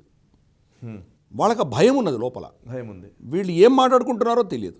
క్వాడ్ పేరు చెప్పకుండా మలబార్ ఎక్సర్సైజ్ పేరు మీద ఇదే 4 దేశాలు యుద్ధ విన్యాసాలు చేస్తాయి ప్రతి సంవత్సరం. చేసేవి 4 దేశాలే. బహుశా ఒకరిద్దరు కలుపుకుంటారు, లేకపోతే లేదు. కానీ ఈ 4 దేశాలు యుద్ధ విన్యాసాలు చేస్తాయి, కానీ క్వాడ్ పేరు మీద చేయరు. మరి ఏ పేరు మీద చేస్తే ఏంటి, వీళ్ళే కదా చేస్తున్నారు. ఈసారి మనకు ఒక చిన్న ఇష్యూ దీంట్లో లీక్ అయింది. ఇది చైనాని బహుశా అది కలవర పెడుతుందని నేను భావిస్తాను. నేను ఏం చెప్పారంటే డార్క్ షిప్పింగ్ అని ఒక పదం వాడారు వాళ్ళు. డార్క్ షిప్పింగ్ అంటే వాళ్ళు చైనా దుందుడుకు చర్యలతో వాళ్ళు ఏం చేస్తారంటే వాళ్ళ GPS నావిగేషన్ స్విచ్ ఆఫ్ చేసేసి వాళ్ళు చేస్తున్న ఇల్లీగల్ షిప్పింగ్ అంతా వాళ్ళు దాన్ని చేసుకుంటూ పోతున్నారు. ఒకరిని బెదిరించడము, లేదా అక్కడ కాంట్రాబ్యాండ్స్ తీసుకోవడము, ఇంటర్నేషనల్ ట్రేడ్లో ఎవరు ఎక్కడి నుంచి ఏది రవాణా చేస్తున్నారో తెలియకుండా ఉండడానికి కోసము సముద్రం షిప్ నుంచి షిప్స్కి ట్రాన్స్ఫర్ చేయడము, ఇటువంటివన్నీ చేస్తున్నారు. ఏ దేశానికి వీళ్ళు మందు సామాగ్రి ఇస్తున్నారు, ఎక్కడి నుంచి వీళ్ళు ఏం తెచ్చుకుంటున్నారు, ఏం స్మగ్లింగ్ చేస్తున్నారు ఎవరికి తెలియట్లేదు. ఇటువంటి షిప్పింగ్ ఏవైతే ఉన్నాయో క్వాడ్ దేశాలు 4 కలిసి వీటిని ట్రాక్ చేసి వాటి మీద చర్యలు తీసుకుంటామని దీనిలో నిర్ణయించారు. ఓకే, అంటే ఎఫెక్టివ్గా చైనా పేరు చెప్పకుండా చైనాకు వ్యతిరేకంగా ఒక డార్క్ షిప్పింగ్ మీద ఒక ఎఫెక్టివ్ యాక్షన్ తీసుకోవడానికి వీళ్ళు నిర్ణయించుకున్నారు. ఇవన్నీ it has rattled China. So China, Russia అర్జెంటుగా ఏం చేశాయంటే యుద్ధ విన్యాసాలు చేశాయి. ఎస్పెషలీ ఎయిర్ ఫోర్స్ విన్యాసాలు చేశాయి. క్వాడ్ నేతలు టోక్యోలో మాట్లాడుతుండగా వాళ్ళ దగ్గరగానే వీళ్ళు ఇటువంటి స్ట్రాటజిక్ బాంబర్స్, అంటే దాంట్లో న్యూక్లియర్ బాంబ్స్ కూడా ఉన్నాయి, అటువంటివి వాళ్ళు అక్కడ మోహరింపు చేశారు. వాళ్ళు ఎందుకు చేశారు, దీని వెనకాల క్వాడ్ ఒకటి, రెండవది ఇందాక నువ్వు చెప్పినట్టు జో బైడెన్ ఇచ్చిన స్టేట్మెంట్. ఒక ప్రెస్ రిపోర్టర్ ఆయన అడగగా, రేపు చైనా కనుక తైవాన్ని ఆక్రమిస్తే మీరేం చేస్తారు ఆయన అడిగి, మీరు మిలిటరీగా ఇన్వాల్వ్ అవుతారా అంటే అవును అన్నాడు ఆయన. సరే, మరుసటి రోజు యాజ్ యూజువల్ వాళ్ళ వైట్ హౌస్ స్పోక్స్ పర్సన్ వచ్చి మా చైనా పాలసీలో ఎటువంటి మార్పు లేదని ఒక స్టేట్మెంట్ ఇవ్వడం చూసాం మనం. ఇది 3వ జరిగింది. మొదటిసారి ఏదేదో పొరపాటున అన్నారు అనుకోవచ్చు, 3 సార్లు. గతంలో CNN ఓపెన్ హౌస్లో చెప్పారు ఆయన అలాగేను. అలాగే ఇదివరకు ఒకసారి ఒక రిపోర్టర్ ఎక్కడో బయట అని అడిగితే ఆయన చెప్పారు. 3 సార్లు ఆయన దగ్గర నుంచి స్పందన ఒకటే, మేము ఇన్వాల్వ్ అవుతాము అని స్పష్టంగా చెప్పారు. వైట్ హౌస్ ఏమో దాన్ని మళ్ళీ తిరగరాస్తుంది. అంటే స్ట్రాటజిక్ అంబిగ్యూటీ అనేది వీళ్ళు ఇస్తున్నారు అనమాట. ఆ స్ట్రాటజిక్ అంబిగ్యూటీ అంటే వాళ్ళకి వీళ్ళు నిజంగా ఏం చేస్తారని చైనాకు తెలియకుండా వాళ్ళని మభ్యపెడుతున్నట్టు మనం అర్థం చేసుకోవాలి. దీని వెనకాల అమెరికాలో నిజంగా పాలసీ చేంజ్ అయిందా అని చెప్పేసి చాలామంది భావిస్తున్నారు. వైట్ హౌస్ ఏం చెప్పినా కానీ కూడా బహుశా పాలసీ మారినట్టు నా అంచనా. ఎందుకంటే గత గ్లోబల్ రౌండప్లో మనం చర్చించుకున్నాము, తైవాన్కి సంబంధించి వాళ్ళ స్టేట్ డిపార్ట్మెంట్ యొక్క వెబ్ పేజ్లో 2 కీలకమైన సెంటెన్సెస్ తీసేశారని మనం చర్చించుకున్నాం. ఒకటి టైవాన్ చైనాలో అంతర్భాగం అన్న ఒక స్టేట్మెంటు, అలాగే చైనా ఇండిపెండెన్స్ని మేము సమర్థించము అన్నట్టు స్టేట్మెంట్, ఈ 2 తీసేశారు. సో క్రమేపీ అఫీషియల్ లైన్ ఒకటి ఉండగా వెనక నుంచి ఏవో జరుగుతున్నాయి అక్కడ. టైవానీస్ గవర్నమెంట్కి వాళ్ళ ఆర్మ్డ్ ఫోర్సెస్కి ట్రైనింగ్ ఇస్తున్నారు అమెరికా. యుక్రెయిన్ సోల్జర్స్కి ఎలాగైతే గత 5-6 ఏళ్లుగా వాళ్ళు ట్రైనింగ్ ఇచ్చారో అలాగే టైవాన్ కూడా అలాగే ట్రైనింగ్ ఇస్తున్నారు. వాళ్ళకు అత్యాధునికమైనటువంటి అస్త్రాలు ఇస్తున్నారు వాళ్ళకు. ఇవన్నీ జరుగుతున్నాయి ఒక పక్షాన. కానీ ఇంకా వన్ చైనా పాలసీని మేము ఒప్పుకుంటున్నామని చెప్పి ఇంకో అఫీషియల్గా స్టేట్మెంట్ ఇస్తున్నారు. సో దీనివల్ల వాళ్ళు యుద్ధ విన్యాసాలు చేశారని నేను భావిస్తున్నాను నేను. ఓకే. దీనివల్ల ఇమ్మీడియట్గా అమెరికా రెస్పాన్స్ ఏమొచ్చిందంటే, అమెరికా జపాన్ ఇద్దరూ కలిసి, అంటే అఫ్కోర్స్ వాళ్ళకి అలయన్స్ ఉన్నది ఎనీవే, ఈ విన్యాసాల అయిపోయిన మరుసటి రోజు వీళ్ళు కూడా ఎయిర్ ఫోర్స్ ఎక్సర్సైజెస్ చేశారు. వీళ్ళు కూడా same Japan sea, east China and south China సీస్లో వీళ్ళు కూడా యుద్ధ విమానాలు మోహరింపజేశారు. అంటే మీరే కాదు మేము కూడా చేయొచ్చు, మేము కూడా మాకు కేపబిలిటీ ఉందని జపాన్ అమెరికా ఇద్దరు కలిసి డెమాన్స్ట్రేట్ చేశారు. ఓకే. కొరియాకు సంబంధించి north Korean Kim Jong Un ఆయన 3 మిసైల్స్ ఫైర్ చేశారు. ఇన్ఫ్యాక్ట్ ఇంకా జో బైడెన్ అమెరికాలో ల్యాండ్ కూడా అవ్వలేదు, ఆయన పెసిఫిక్ ఓషన్ మీద ఉండగానే 3 మిసైల్స్ ఫైర్ చేశాడు. జపాన్ సీలో పడ్డాయి అవి. దాంట్లో ఒకటి inter continental ballistic missile ICBM. Okay.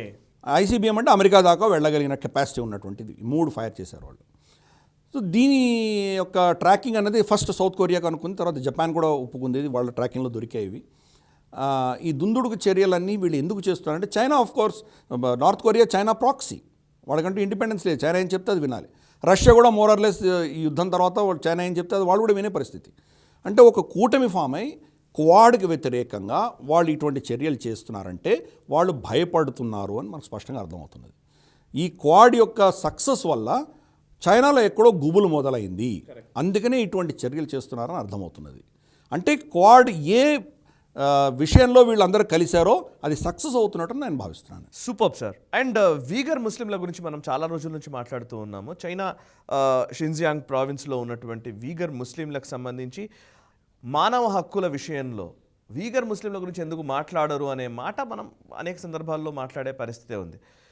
ఎట్టకేలకు UNHRC హ్యూమన్ రైట్స్ కమిషన్ ఏదైతే ఐక్యరాజ్య సమితికి సంబంధించి ఉందో, human rights commission chief Michelle Bachelet China పర్యటనకు వెళ్ళడము, చైనా పర్యటనకు నిజంగా మానవ హక్కుల హననం జరుగుతుందని నిర్ధారించడానికి వెళ్ళినట్లా, లేకపోతే చైనాకు క్లీన్ చిట్ ఇవ్వడానికి వెళ్ళినట్టా అనే ఒక సందిగ్ధత వచ్చింది. మీరేం చెప్తారు? నిజంగా చైనాకు వ్యతిరేకమైనటువంటి వ్యక్తి ఎవరైనా ఉన్నారు మానవ హక్కులకు సంబంధించి అంటే వాళ్ళకి చైనీస్ వీసా కూడా రాదు. కరెక్ట్. వాళ్ళు చైనాలో అడుగు కూడా పెట్టనివ్వరు. ఈరోజు ఆవిడ చైనాకు వెళ్ళింది అంటే కనుక ఆబ్వియస్లీ చైనా చెప్పినట్టు వినడానికే వెళ్తోంది అని మనకు స్పష్టంగా అర్థమవుతుంది. గతంలో టెడ్రాస్ WHO అధినేత ఎవరైతే ఉన్నారో అతను చైనా ఏది చెప్తే అది అతను చిలకపలుకు పలికినటువంటి విషయాలు తెలుసు మనకు. వుహాన్ అన్న పేరు చెప్పడం కూడా భయపడి ఆయన కోవిడ్ అని కొత్త కొత్త పేర్లు పెట్టి ఏంటో చేశాడు ఆయన.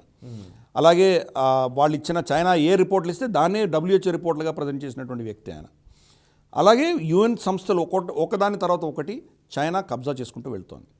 వాళ్ళ మోడల్ ఏంటంటే వాళ్ళు మొత్తం సంస్థను కబ్జా చేయరు, ఆ సంస్థ అధినేతను కొనేసుకుంటారు. వాళ్ళు అధినేతను కొనుక్కుంటారు. టెడ్రాస్ని కొన్నారు వాళ్ళు, మిగతా సైంటిస్ట్ కొనకపోవచ్చు.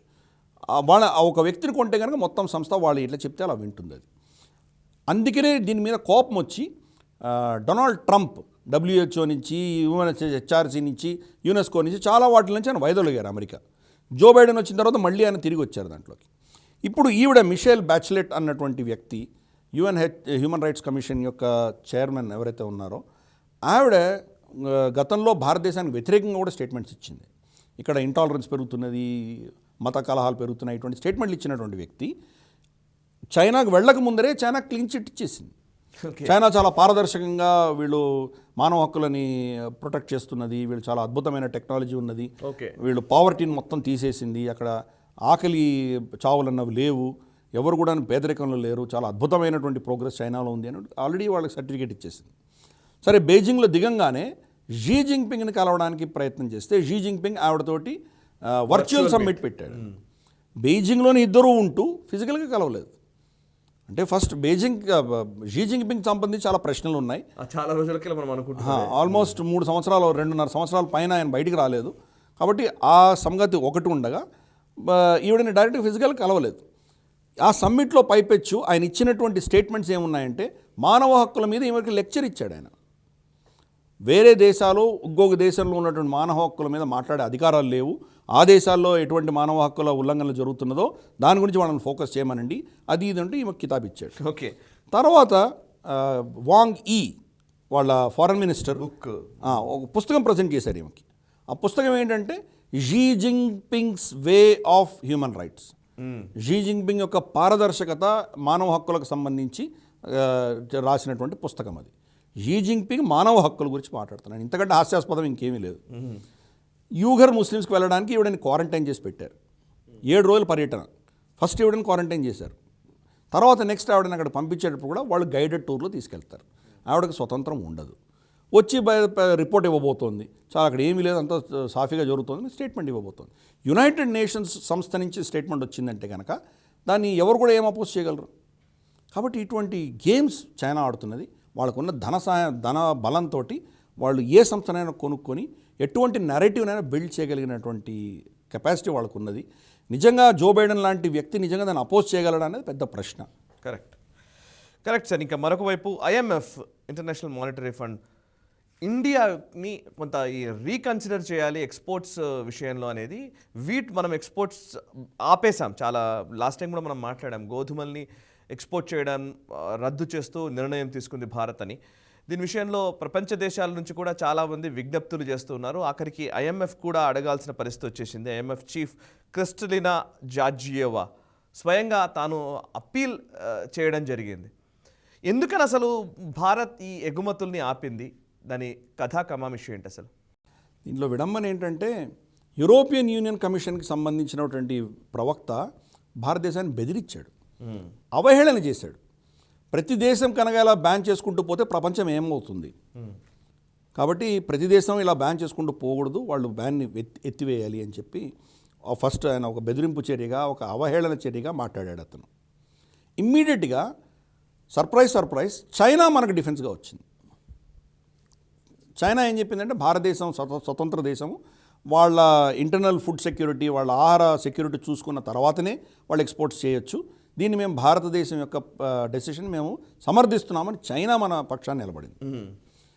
ఇప్పుడు ఐఎంఎఫ్ చీఫ్ ఈవిడ క్రిస్టలినా జార్జియేవా, ఈవిడ ఆల్మోస్ట్ ప్రాధేయపడుతూ అడిగింది భారతదేశాన్ని, మీరు కనుక ఇట్లా ఎక్స్పోర్ట్ బ్యాన్ చేస్తే కనుక చాలా దేశాల్లో దుర్భరమైన పరిస్థితి రాబోతున్నది. ఇప్పుడు ఐఎంఎఫ్ రిపోర్ట్ ప్రకారము ఈ సంవత్సరం అంటే 2022లో శ్రీలంక లాంటి పరిస్థితులు ఇంకో 17-18 దేశాలకు పట్టబోతోందని చెప్పింది ఆవిడ. అంటే డెట్ ట్రాప్లో పడి కంప్లీట్గా దివాళా తీసేవి 18 దేశాలు ఉన్నాయట ఈ సంవత్సరంలో, ఒక సంవత్సరంలో. ఇంకా వచ్చే సంవత్సరంలో ఏమవుతుందో మనకు తెలియదు. అటువంటి పరిస్థితుల్లో ఆహారం లేకుండా చాలా కోట్ల మంది చనిపోతున్నారు, కాబట్టి మీరు ఏదైనా చేయండి అని భారతదేశాన్ని కోరడం జరిగింది. మనం ఎందుకు బ్యాన్ చేశామంటే దానికి 2 కారణాలు ఉన్నాయి. ఓకే. ఒకటి, మనకి ఈ సంవత్సరం గణనీయంగా గోధుమ ఉత్పత్తి తగ్గింది, దానికి మళ్ళీ 2 కారణాలు ఉన్నాయి. ఒకటి, పంజాబ్లో వాళ్ళ రైతులు చేసిన పిచ్చి చర్యల వల్ల అక్కడ గోధుమ ప్రొడక్షన్ తగ్గిపోయింది. కొన్ని డిస్ట్రిక్ట్స్లో 10% తగ్గితే, కొన్ని డిస్ట్రిక్ట్స్లో 30-35% దాకా కూడా పడిపోయింది. అది ఓవరాల్గా 20-25% గోధుమ ప్రొడక్షన్ పంజాబ్లో పడిపోయింది. ఎందుకు? ఈ ఫామ్ లాస్ చట్టాలని ఇప్పుడు మనం ఎందుకు వ్యతిరేకించామని బాధపడుతున్నారు వాళ్ళు చేసినటువంటి చర్యలు, నీళ్లని దుర్వినియోగం చేయడము, అలాగే కెమికల్స్ వేసి పండించడము, ఇటువంటి చాలా పిచ్చి చర్యలు చేసి ఎంఎస్పీ మీద డిపెండ్ అయినందువల్ల అది పెద్ద సబ్జెక్ట్, దాన్ని డీటెయిల్గా వెడదలుచుకోలేదు నేను. అది ఒక మేజర్ ఇష్యూ. రెండవది క్లైమేట్ చేంజ్. ఈసారి విపరీతంగా ఎండలు రావడంతో పంట నష్టపోయినాం. ఈ 2 అవడంతో మనకు కూడా ఇంటర్నల్గా ధరలు పెరుగుతున్నాయి, కాబట్టి ప్రభుత్వం చర్య తీసుకుని దాన్ని ఆపేయగలిగింది. కానీ ఆపక ముందర మనం 7 మిలియన్ టన్నుల గోధుమలు ఆల్రెడీ ఎక్స్పోర్ట్ చేసినాం మనం. ఓకే. అప్పుడు ఎంటర్ అయినటువంటి కాంట్రాక్ట్స్ని మనం తిరస్కరించలేదు. ఫర్ ఇన్స్టెన్స్ టర్కీతోటి 50,000 టన్నుల గోధుమలు ఎక్స్పోర్ట్ చేస్తామని ఒప్పుకున్నాం. అలాగే ఈజిప్ట్కి కూడా రమారమి ఇంచుమించు అంతనే మనం ఎక్స్పోర్ట్ చేస్తామని ఒప్పుకున్నాం. వాళ్ళకి మనం ఇస్తున్నాం, మీరు ఆపట్లేదు. ఇది ఒక ఎత్తు. రెండవది, భారత ప్రభుత్వం వచ్చినటువంటి ఇన్ఫర్మేషన్ ప్రకారం కొన్ని ప్రైవేట్ వ్యక్తులు కానీ, సంస్థలు కానీ, దేశాలు కానీ భారతదేశంలో చీప్గా గోధుమలు కొనుక్కొని వాటిని ఎక్కడో దాచిపెట్టి, సముద్రంలో దాచిపెట్టో లేదా షిప్పుల్లో దాచిపెట్టుకోనో, ఎక్కడో హై సీస్లోనే దాన్ని పెద్ద ధరకి అమ్ముకోవడమో, లేదా దాన్ని హోర్డింగ్ చేసి దాన్ని ఆర్టిఫిషియల్ స్కేర్సిటీ క్రియేట్ చేస్తున్నారు. బహుశా దీంట్లో చైనా కూడా ఇన్వాల్వ్ అయి ఉండొచ్చు అని ఒక విశ్లేషణ నేను విన్నాను నేను. ఓకే అంటే చైనాలో ఆల్రెడీ చాలా విస్తృతంగా వాళ్ళ దగ్గర గోధుమలు ఉన్నాయి. ఓకే అయినా ఇది అదునుగా చూసుకొని భారతదేశంలో కొనేసి నిజంగా ఆఫ్రికా లాంటి దేశాలు, ఆఫ్రికాలో ఉన్నటువంటి దేశాలకు గోధుమలు లేక బాధపడుతూ చనిపోతున్నటువంటి దేశాలకు వీళ్ళు ఇవ్వరు. భారతదేశంలో $380 పర్ టన్ను వాళ్ళు మన దగ్గర కొనుక్కుంటే వాళ్ళకి $500 పర్ టన్నుకు అమ్ముకోవచ్చు వాళ్ళు. కాబట్టి ప్రజల యొక్క బాధని సొమ్ము చేసుకునేటువంటి శక్తులకు వ్యతిరేకంగా భారతదేశం బ్యాన్ చేసింది. కానీ ఇప్పుడు ఏం చెప్పామంటే ఏ దేశానికైనా నిజంగా గోధుమలు కావాలంటే భారత ప్రభుత్వాన్ని మీరు అడగండి, మేము ఇంటర్నల్గా ప్రొక్యూర్ చేసి మీకు అమ్ముతాము ఓకే అని స్ట్రీమ్ లైన్ చేసే దిశగా మనం దీని నిర్ణయం తీసుకున్నాం. కానీ నిజంగా ప్రపంచంలో ఆకలి చావులతో మనుషులు చనిపోవాలని మనం చేయలేదు. అది మనని ఆసరాగా మన అంటే సహాయాన్ని దుర్వినియోగం చేస్తున్నటువంటి వాళ్ళకి వ్యతిరేకంగా ఈ చర్య తీసుకున్నాం మనము. ఓకే ఏదేమైనా కానీ IMF కోరికని మనం తిరస్కరించబోవట్లేదు, కానీ రెగ్యులేట్ చేయబోతున్నాము. Right sir. ఇక అమెరికాలో టెక్సాస్లో జరిగిన షూటింగ్ ఇప్పుడు నిజంగా సంచలనం సృష్టిస్తోంది. గన్ కల్చర్ విషయంలో అమెరికా ఎంత కూరుకుపోయింది గన్ కల్చర్లో అనేది అనేక సార్లు మనం చాలా సందర్భాల్లో చర్చలో ఉన్నదే. సంవత్సరాలుగా ఈ అంశం మీద చర్చ జరుగుతోంది. రీసెంట్గా జరిగినటువంటి ఈ టెక్సాస్ షూటింగ్ 18 ఏళ్ల ఒక కుర్రాడు 21 మందిని చంపడం విచక్షణారహితంగా, అంటే సొంత నానమ్మను కూడా చంపేశాడనేది మనం తెలుస్తున్న విషయం. ఈ నేపథ్యంలో అసలు గన్ కల్చర్ అమెరికాలోకి ఎలా వచ్చింది, ఇప్పుడు జరిగిన ఈ పరిణామాన్ని ఎట్లా అర్థం చేసుకోవాలి, దీని నుంచి అసలు బయట పడగలుగుతుందా అనే ప్రెసిడెన్షియల్ డిబేట్స్లో కూడా ఈ గన్ కల్చర్ విషయం ఖచ్చితంగా చర్చలో ఉంటుంది. గన్ కల్చర్ అనేది దశాబ్దాలుగా చర్చలో వచ్చింది, అయినప్పటికీ దాని నుంచి ఓవర్కమ్ కాలేకపోతోంది అమెరికా. ఏం చెప్తారు, ఎట్లా? దీంట్లో లాబీస్ చాలా పటిష్టంగా ఉన్నాయి. గన్ లాబీ కావచ్చు, అలాగే ఎస్పెషల్లీ రిపబ్లికన్స్, అంటే డెమోక్రాట్స్ కూడా సపోర్ట్ చేసే వాళ్ళు ఉన్నారు, కానీ లార్జ్గా డెమోక్రాటిక్ పార్టీ దీన్ని సపోర్ట్ చేస్తుంది. సెకండ్ అమెండ్మెంట్ అని పిలుస్తారు వాళ్ళు. అమెరికా దేశం అంటూ ఏర్పడినప్పుడే ప్రతి ఒక్క వ్యక్తికి తనను ప్రొటెక్ట్ చేసుకునే అధికారం ఉన్నది, దాన్ని ప్రొటెక్ట్ చేసుకోవడానికి అస్త్రం పెట్టుకోవచ్చు అని అప్పుడు చేసినటువంటి అమెండ్మెంట్ని డిఫెండ్ చేస్తూ వచ్చాయి. గత 200-300 సంవత్సరాలుగా అన్ని ప్రభుత్వాలు డిఫెండ్ చేసినాయి వాటిని. అది వాళ్ళ హక్కు, మానవ హక్కు, వాళ్ళు పెట్టుకోవచ్చు అని చెప్పి దాన్ని వాళ్ళ నమ్మకం అది. దానితోటి ఏమైందంటే చాలా అత్యాధునికమైన అస్త్రాలన్నీ, గన్స్ కావచ్చు, రైఫిల్స్ కావచ్చు, పెద్ద పెద్ద ఆటోమేటిక్ గన్స్ కావచ్చు, పిస్టల్స్, ఇవన్నీ కూడాను దేశంలో విస్తృతంగా అందరూ కొనుక్కున్నారు. నిజంగా వాళ్ళ దేశంలో అంటే అమ్ముడు పోయినటువంటివి, మనుషులు కొనుక్కున్నటువంటివి వాళ్ళ జనాభా కంటే రమారమి 5 నుంచి 6 రెట్లు ఎక్కువ సర్క్యులేషన్లో ఉన్నాయి. దీన్ని ఎవరు తీయగలరు అసలు? జో బైడెన్ క్యాంపెయిన్లో నేను గన్ కల్చర్ని కంట్రోల్ చేస్తాను, ఇల్లీగల్గా ఉన్నవన్నీ నేను కాన్ఫిస్కేట్ చేస్తాను, దానికి లైసెన్స్, చాలా రాష్ట్రాల్లో లైసెన్స్ కూడా అక్కర్లేదు, జస్ట్ మీ ఐడెంటిటీ చూపించి మీరు వెళ్ళి గన్ షాప్లో కొనుక్కోవచ్చు మీరు, ఇవన్నీ కూడా నేను రెగ్యులేట్ చేస్తాను అని ప్రామిస్ చేసినటువంటి వ్యక్తి ఇప్పుడు 2 సంవత్సరాలు రమారమి అతని ప్రెసిడెన్సీ అయిపోతుండగా ఇప్పుడు ఆయన ఇస్తున్న స్టేట్మెంట్ ఏంటంటే, మన 17 గంటలు నేను టోక్యో నుంచి అమెరికాకు వస్తున్నప్పుడు విమానంలో దీని గురించి ఆలోచన చేశాను, నేను మన సమాజం ఎటుపోతుంది అంటూ ఒక పెద్ద లెక్చర్ ఇచ్చాడు ఆయన. లెక్చర్ ఇచ్చే బదులు నువ్వు ఏమైనా చర్యలు తీసుకోవచ్చు కదా, ఏమైనా గవర్నమెంట్ ప్రెసిడెన్షియల్ ఆర్డర్స్ ఇష్యూ చేయొచ్చు కదా, నువ్వు ఎందుకు చేయట్లేదు?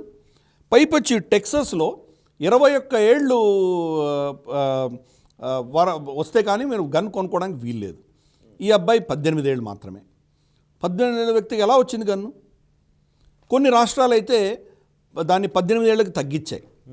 ఎందుకు తగ్గించాయి అంటే కనుక దానికి వాళ్ళు ఇచ్చిన ఎక్స్ప్లెనేషన్ ఏంటంటే, యువకులైనటువంటి వాళ్ళ హక్కులని హరించకూడదు, మనం వాళ్ళ ప్రాణాలను కాపాడుకునే హక్కు వాళ్ళకు ఉంది కాబట్టి దానికోసం మేము తగ్గిస్తున్నాము 18 ఏళ్ళు. ప్రతిదీ హక్కులే, ప్రతిదీ హక్కులే. అంటే బాధ్యతలు ఎవరికి లేవు, అన్ని హక్కులే. హక్కుల ఆధారంగా ఉన్నటువంటి దేశం ఎంత సర్వనాశనం అవుతుందో వెనిజులా చూడొచ్చు, ఇటువంటి చాలా చూడొచ్చు, గ్రీస్ చాలా చూడొచ్చు. మనం కంప్లీట్ సర్వనాశనం అయిపోయినాయి. బాధ్యత అన్నది చాలా ముఖ్యం. అందుకనే భారత సంస్కృతి ముందర బాధ్యతలు చెప్తుంది, బాధ్యతల తర్వాతే హక్కులు వస్తాయి. భారత రాజ్యాంగం బ్రిటిష్ వాళ్ళు ఇచ్చారు కాబట్టి దీంట్లో కూడా మనం హక్కులకు ఎక్కువ ప్రాధాన్యం ఇచ్చాం, కానీ మన సంస్కృతిలో మాత్రం బాధ్యతలే ముఖ్యం. మనకు వాళ్ళ సంస్కృతి క్షీణించింది. వోక్ కల్చర్ దగ్గర నుంచి ఆ ఇండివిజువలైజ్డ్ సొసైటీస్ రావడంతో ఈ ఇబ్బందులన్నీ వస్తున్నాయి. వాళ్ళ స్టాటిస్టిక్స్ చూస్తే కనుక చాలా భయంకరంగా ఉన్నాయి. సగటు రోజుకి 53 మంది అమెరికన్లు చనిపోతున్నారు గన్ టెర్రరిస్ట్ ఒక రోజుకి యావరేజ్. అలాగే చూస్తే కనుక గత 50 ఏళ్లలో 15 లక్షల మంది అమెరికన్లు చనిపోయారు. ఎంతమంది ఈ గన్ కల్చర్ వల్ల గత 50 ఏళ్ళలో చనిపోయారంటే 50 ఏళ్ళలో అమెరికా ప్రపంచవ్యాప్తంగా ఎన్ని యుద్ధాలు చేసిందో అన్ని యుద్ధాల్లో ఎంతమంది అమెరికన్లు చనిపోయారో వాళ్ళకంటే ఎక్కువ మంది వాళ్ళ దేశంలోనే గన్ కల్చర్ చచ్చిపోయారు. ఓకే, ఇది ఈ సంవత్సరం 27వ షూటింగ్. సో వాళ్ళ ప్రాబ్లం అనేది ఇప్పుడిప్పుడులో సాల్వ్ అయ్యే దిశగా నాకేం కనిపించట్లేదు. ఆ దేశం ఎప్పుడైతే వోక్ కల్చర్తో క్షీణిస్తున్నదో ఇటువంటివి ఇంకా రాబోతున్నాయి. ప్రతిసారి ఏదో ఒక మారల్ స్టేట్మెంట్ మనం చూడబోతున్నాం, కానీ దాంతకు మించి అక్కడ నిజంగా పెద్ద మార్పు అనేది నాకు అనిపించట్లేదు నాకు. ఓకే. సరే, ఇక మరొక ఇంట్రెస్టింగ్ అంశం మనకు కనబడుతుంది, ఒక కొత్త పరిణామం ఇది. ఇజ్రాయెల్ ఈ మధ్యకాలంలో తన విస్తృతిని పెంచుకుంటూ వెళ్తోంది. ముఖ్యంగా సౌదీ అరేబియా లాంటి దేశాలు కావచ్చు, లేకపోతే యూఏఈతో సత్సంబంధాలు కావచ్చు, అనేక అబ్రహమిక్ అకార్డ్ పేరుతోటి శత్రువులుగా ఉన్న దేశాలు కూడా మిత్రత్వం చేస్తున్న పరిస్థితి. ఈ లిస్టులోకి ఇప్పుడు టర్కీ కూడా చేరింది అనిపిస్తోంది. టర్కీ విదేశాంగ మంత్రి మెవ్లట్ కవుసోగు ఇజ్రాయెల్ పర్యటనకు వెళ్ళడం, అందులోనూ హాలోకాస్ట్కి సంబంధించి ఆ మ్యూజియం దాన్ని సందర్శించడం, అండ్ ఒకవైపేమో ఎర్డోగాన్ చర్యల గురించి మనం అనేక సందర్భాల్లో మాట్లాడుతున్నాం. టర్కీ, మలేషియా అండ్ పాకిస్తాన్ ఈ మూడు ఒకవైపు చేరి ఈ ఖలీఫా స్థాపన ఇట్లాంటి వాటిల్లో ఉన్నారు. ఎర్డోగాన్ తనకు తాను ఒక ఖలీఫ్గా ప్రకటించుకుంటున్న సందర్భం. ఎర్డోగాన్ ఒకవైపు ఖలీఫ్గా ప్రకటించుకుంటూ ఇజ్రాయెల్ వ్యతిరేక ధోరణి కలిగి ఉన్నాడని ఒక కలరిస్తూ ఉన్నాడు.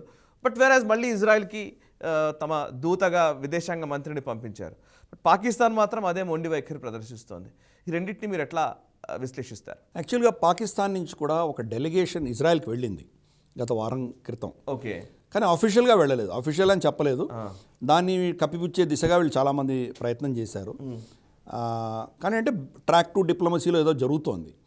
భారతదేశంతో వాళ్ళకి ఎప్పుడైతే డిప్లొమాటిక్ రిలేషన్స్ ఉన్నాయో వాళ్ళతోటే వాణిజ్యం స్టార్ట్ చేయలేనటువంటి పాకిస్తాన్ ఇజ్రాయెల్ దగ్గర ఎక్కడికి వెళ్తుంది? అది నిజంగా వాళ్ళ మొత్తం పాలిటిక్స్ యహూదీ, కాఫిర్, అమెరికా వీళ్ళ ముగ్గురు మీదే ఆధారపడింది. అది అందుకనే ఇమ్రాన్ ఖాన్ అమెరికాని తిడుతున్నాడు. అందుకనే భారతదేశంలో వాణిజ్యం చేయలేరు వాళ్ళు కాఫీర్లు, ఇంకా యహూదీ, వీళ్ళు ముగ్గురే మన మీద కాన్స్పైర్ చేస్తున్నటువంటి ఒక ఫాల్స్ నెరేటివ్లో బతుకుతున్నటువంటి దేశం. దానికి భిన్నంగా తనకు తానే ఒక ఖలీఫ్గా భావిస్తున్నటువంటి రెసెప్ తయ్యబ్ ఎర్డోగాన్, మన టర్కీ అధినేత ఎవరైతే ఉన్నారో అతను ఇజ్రాయెల్కి వ్యతిరేకంగా చాలా చర్యలు చేశాడు అతను గతంలో. ఇప్పుడు రియల్ పాలిటిక్స్ దిగాడు. పాకిస్తాన్ని సపోర్ట్ చేస్తూ కశ్మీర్కి వ్యతిరేకంగా యునైటెడ్ నేషన్స్లో మాట్లాడినటువంటి వ్యక్తి భారతదేశానికి డ్రోన్లు అమ్ముతున్నాడు. కానీ పాకిస్తాన్కి ఏమి ఇచ్చాడు?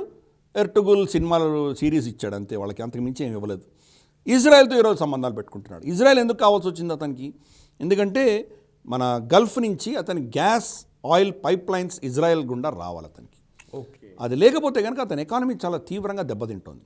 యుక్రెయిన్ రష్యా ఈ యుద్ధంలో అయిన తర్వాత అతనికి దానివల్ల చాలా నష్టపోయాడు అతను. నష్టపోయిన తర్వాత ఆ దేశం యొక్క కరెన్సీ పతనం చెందింది, ఎకానమీ పతనం చెందింది. S-400 కొన్నందుకు అతని మీద ఆంక్షలు ఉన్నాయి. ఈ నేపథ్యంలో అతను నిజంగా తట్టుకోలేనటువంటి పరిస్థితిలో జారిపోతుంది టర్కీ. దాన్ని కాపాడడానికి ఇజ్రాయెల్ మైత్రి కావాలి అతను. అందుకనే తను వెళ్తే కనుక ఆప్టిక్స్లో మళ్ళీ తన ఇస్లామిక్ అజెండాకి ఎక్కడ దెబ్బతింటుందో అని తన ఫారెన్ మినిస్టర్ని పంపించాడు. ఓకే, ఫారెన్ మినిస్టర్ కూడా వెళ్ళి అఫీషియల్గా వాళ్ళ హోలోకాస్ట్ మ్యూజియం, జ్యూస్ని చంపినటువంటి దానికి ఒక మెమోరియల్ ఉంటే అక్కడ వెళ్ళి శ్రద్ధాంజలి ఘటించాడు ఆయన. అంటే మేము ఒప్పుకుంటున్నాము దీన్ని అని. అవును. ఇప్పుడు ఇజ్రాయెల్ ఫారెన్ మినిస్టర్ కూడా అతను కూడా ఏం చెప్పారంటే మన మధ్యలో చాలా డిఫరెన్సెస్ ఉన్నాయి, కానీ ముస్లిం దేశాలలో ఇజ్రాయెల్ని రికగ్నైజ్ చేసింది మొట్టమొదటి దేశం టర్కీ, దానికి మేము ఎప్పుడు కృతజ్ఞులుగా ఉంటాము అంటే అతను కూడా పాజిటివ్ యాంగిల్ ఇచ్చాడు. ఇస్తూ మన మధ్యలో డిఫరెన్సెస్ ఉన్నాయని కూడా చెప్పాడు అతను. అంటే రియల్ పాలిటిక్స్ అంటే ఇలాగే ఉంటాయి. చైనాకు మనకు గల్వాన్లో యుద్ధం జరిగినా కానీ $100 బిలియన్ ట్రాన్సాక్షన్ చేసాం మనం. మనకు పాకిస్తాన్కి తేడాలు ఉన్నందువల్ల వాళ్ళు మనతోటి మొత్తం బార్డర్లు మూసుకొని కూర్చున్నారు. రియల్ పాలిటిక్ అనేది తెలియదు వాళ్ళకు. ఇది టర్కీ చేస్తున్నది.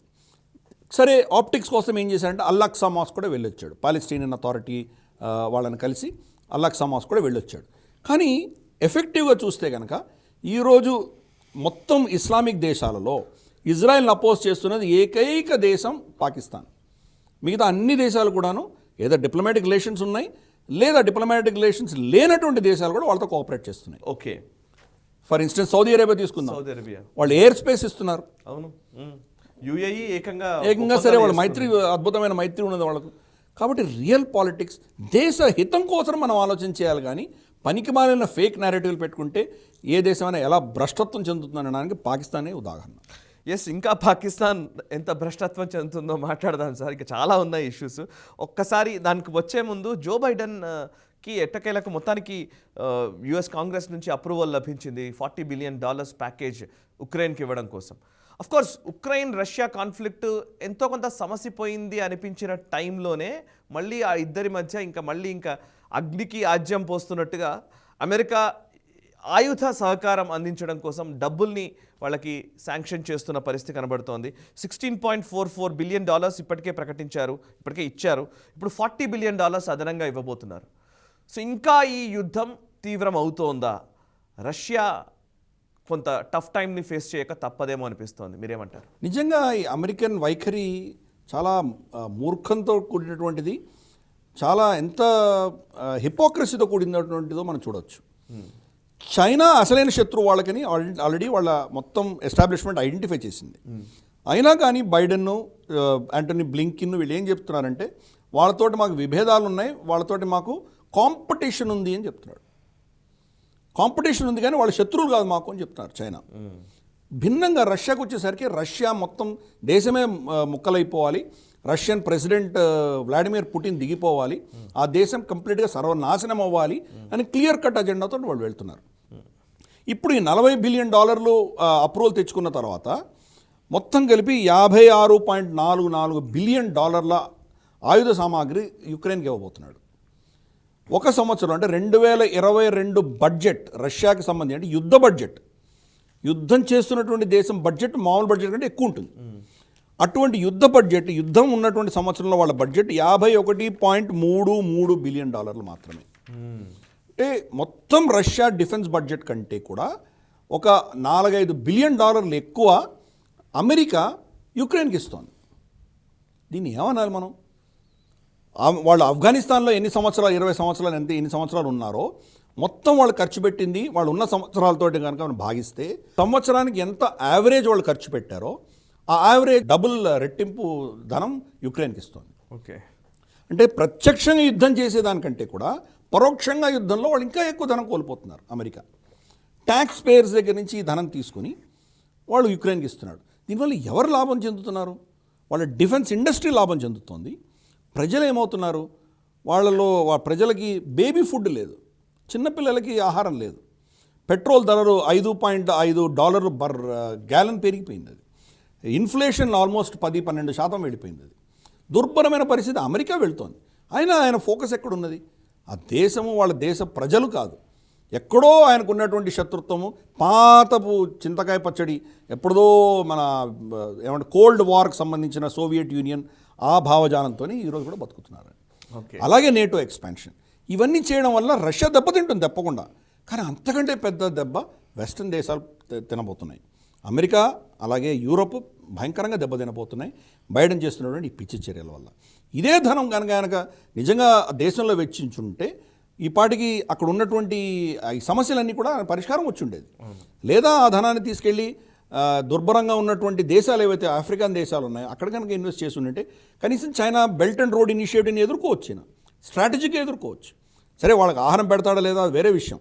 చైనాని ఎదుర్కొని ఉండొచ్చు ప్రపంచవ్యాప్తంగా. చైనీస్ ఇన్ఫ్లుయెన్స్ని ఎక్స్పాన్షన్ చేసుకుంటూ వెళ్తుంటే ఈయన ప్రతిక్రియ ఏంటి? ఇప్పటికి కూడా రష్యా యుక్రెయిన్ దీనిలోనే ఆయన ఇరుక్కుపోయి ఉన్నాడంటే ఆయన ఎంత డైనోసార్ శకంలో ఉన్నాడో మనం అర్థం చేసుకోవచ్చు. Correct sir. పాకిస్తాన్ విషయాల్లోకి వస్తే ఇమ్రాన్ ఖాన్ మొండి వైఖరి కొనసాగుతూనే ఉంది. ఆయన డెడ్ లైన్ కూడా విధించాడు, 6 రోజుల్లో ఎన్నికలు నిర్వహించాలని. అఫ్కోర్స్ ఇంకా రోజుకు ఆ డెడ్ లైన్ దగ్గరికి పడుతోంది. సో ఎన్నికలు నిర్వహించకపోతే విధ్వంసానికి సిద్ధమన్న సంకేతాలు ఇమ్రాన్ ఖాన్ ఒకవైపు ఇస్తున్నాడు. అట్లాంటి చర్యలే ఇస్లామాబాద్లో మనకు కనిపించాయి కూడా. ఇస్లామాబాద్లో మొత్తంగా ఇమ్రాన్ ఖాన్ మద్దతుదారులు విధ్వంసాన్ని సృష్టిస్తున్న పరిస్థితి, టియర్ గ్యాస్ ప్రయోగాలు, విపరీతంగా ఒక అన్కంట్రోలబుల్ సిచ్యువేషన్ ప్రస్తుతం ఇస్లామాబాద్, పాకిస్తాన్ మొత్తం కనబడుతోంది. దీని గురించి మీరేం చెప్తారు? అండ్ మొట్టమొదటిసారి షహబాజ్ షరీఫ్ ప్రధాని అయిన తర్వాత ప్రెస్ని అడ్రస్ చేస్తూ మాట్లాడడం కూడా జరిగింది. తనేమో ఇమ్రాన్ ఖాన్ విషయంలో చాలా సీరియస్గా ఆయన మీద కొన్ని అలిగేషన్స్, ఇమ్రాన్ ఖాన్ ప్రభుత్వం చేసిన దుశ్చర్యల గురించి మాట్లాడుతూనే భారత వైఖరి విషయంలో మాత్రం సేమ్ స్టేటస్ కో, ఇంతకుముందు ఏదైతే ఉందో ఇప్పుడు అదే కొనసాగిస్తామన్న మెసేజ్ ఇస్తున్నారు. రెండు గురించి చెప్తారు సార్. మనకు యాక్చువల్గా మన వ్యూవర్ ఒక అతను మీరు పాకిస్తాన్ గురించి చాలా ఎక్కువగా మాట్లాడుతున్నారు, మిగతా దేశాల గురించి మాట్లాడండి అని ఒక సజెషన్ ఇవ్వడం చూశాను నేను. ఓకే, అవును. అంటే మనకు పాకిస్తాన్ చాలా ఇంపార్టెంట్, కరెక్ట్, మనం పక్కనే ఉన్నాం కాబట్టి చాలా ఇంపార్టెంట్. అయినా కానీ అతని యొక్క సెంటిమెంట్ దృష్ట్యా మనం పాకిస్తాన్ని లాస్ట్లో పెట్టాము, ముందర మిగతా దేశాల గురించి చర్చించాము, పాకిస్తాన్ గురించి మాట్లాడుతున్నాం మనం. అది క్లారిఫికేషన్ వాళ్ళకి ఆయనకి ఇద్దామని చెప్పి భావించాను నేను. సరే, పాకిస్తాన్కి సంబంధించి ఆ దేశం చాలా దుర్భరమైన పరిస్థితిలో ఉంది. వాళ్లకు నెలన్నరకు మించి వాళ్ళ దగ్గర ఫారెన్ ఎక్స్చేంజ్ లేదు. వాళ్ళ దగ్గర ఏమైనా కొనుక్కోవాలంటే రేపు ఆహారం కొనాలన్నా లేదా వాళ్లకు మన ఇంధనం కొనాలన్నా వాళ్ళ దగ్గర లేదు. ఇటువంటి పరిస్థితులలో దేశాన్ని సమర్థిస్తూ దానికి మద్దతుగా నిలబడవలసిన బాధ్యత ప్రతి పౌరుడి మీద ఉంది. దానికి భిన్నంగా ప్రతిరోజు ఒక ర్యాలీ చేస్తూ ధమ్కీలు ఇస్తూ అందరినీ తిడుతూ, జడ్జిలను తిడుతూ, ఆర్మీని తిడుతూ, బాజ్వాని తిడుతూ, సరే ఇంకా ఇప్పుడున్నటువంటి ప్రభుత్వాన్ని ఎలాగో తిడుతున్నాడు ఆయన, ప్రతి ఒక్కరిని తిడుతూ ఆయనకు వ్యతిరేకంగా ఉన్న ప్రతి ఒక్కరూ ఒక దేశద్రోహి కింద చిత్రీకరిస్తూ సెల్ఫ్ సర్టిఫికెట్లు ఇస్తున్నాడు అటువంటి వ్యక్తి ఇమ్రాన్ ఖాన్. అతను ఏం చెప్తున్నాడంటే నన్ను సమర్థించడానికి మీరు జిహాద్ చేయాలి అని చెప్తున్నాడు. అదే రిలీజియస్ యాంగిల్ తీసుకొస్తున్నాడు, మతాన్ని తీసుకొస్తున్నాడు. జిహాద్ చేస్తే కానీ మనం మన హక్కులను కాపాడుకోలేము, మనకు వ్యతిరేకంగా ఉన్నటువంటి ఈ శక్తులను ఓడించాలంటే మీరు జిహాద్ చేయాలి. భయపడుతున్నారా మీరు? ఎవరికి నుంచి భయపడకండి, దేనికోసం భయపడాలి, భయపడిన బతుకు ఒక బతుకేనా అని చెప్పి వాళ్ళు చెప్తున్నాడు. అంటే ఏంటి, వాళ్ళు టియర్ గ్యాసులు కొడతారు, బుల్లెట్లు కొడతారు, దానికి భయపడకండి అంటే మీరు యుద్ధం చేయండి అని చెప్తున్నాడు. అలాగే పోలీస్ వాళ్ళ కుటుంబం మాతో పాటు రండి అని చెప్తున్నాడు. ఆర్మీ ఆఫీసర్ల భార్యలు వాళ్ళ పిల్లలు నాతో రండి అని చెప్తున్నాడు. అంటే ఆర్మీలో చీలికలు తీసుకొస్తున్నాడు. ఆ దేశంలో మిగిలింది ఒకటే ఆర్మీ. ఆ ఆర్మీనే, వాళ్ళ సైన్యమే వాళ్ళ దేశాన్ని ఒక దేశంగా పట్టుకోగలుగుతోంది ఈరోజు. ఆర్మీగానే క్షీణించిందంటే ఎవరు ఆపలేరు ఆ దేశాన్ని ముక్కలైపోవడానికి. అటువంటి సైన్యంలోనే చీలిక తీసుకొస్తున్నాడు. సరే, మనకు భారతదేశానికి ఇమ్రాన్ ఖాన్ చాలా కీలకమైనటువంటి వ్యక్తి.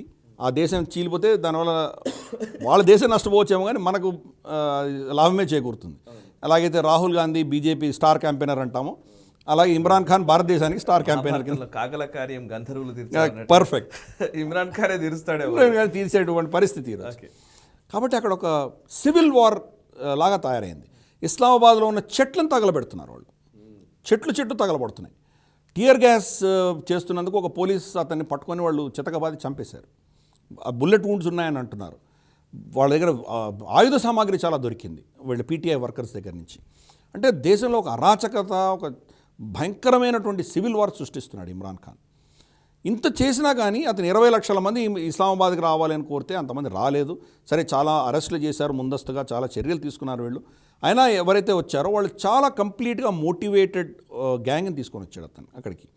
వాళ్ళు భయంకరమైన విధ్వంసం సృష్టిస్తున్నారు. తనని అరెస్ట్ చేస్తారని భయపడి మంచి ఒక ఎయిర్ కండిషన్డ్ కంటైనర్లో వచ్చాడు అతను.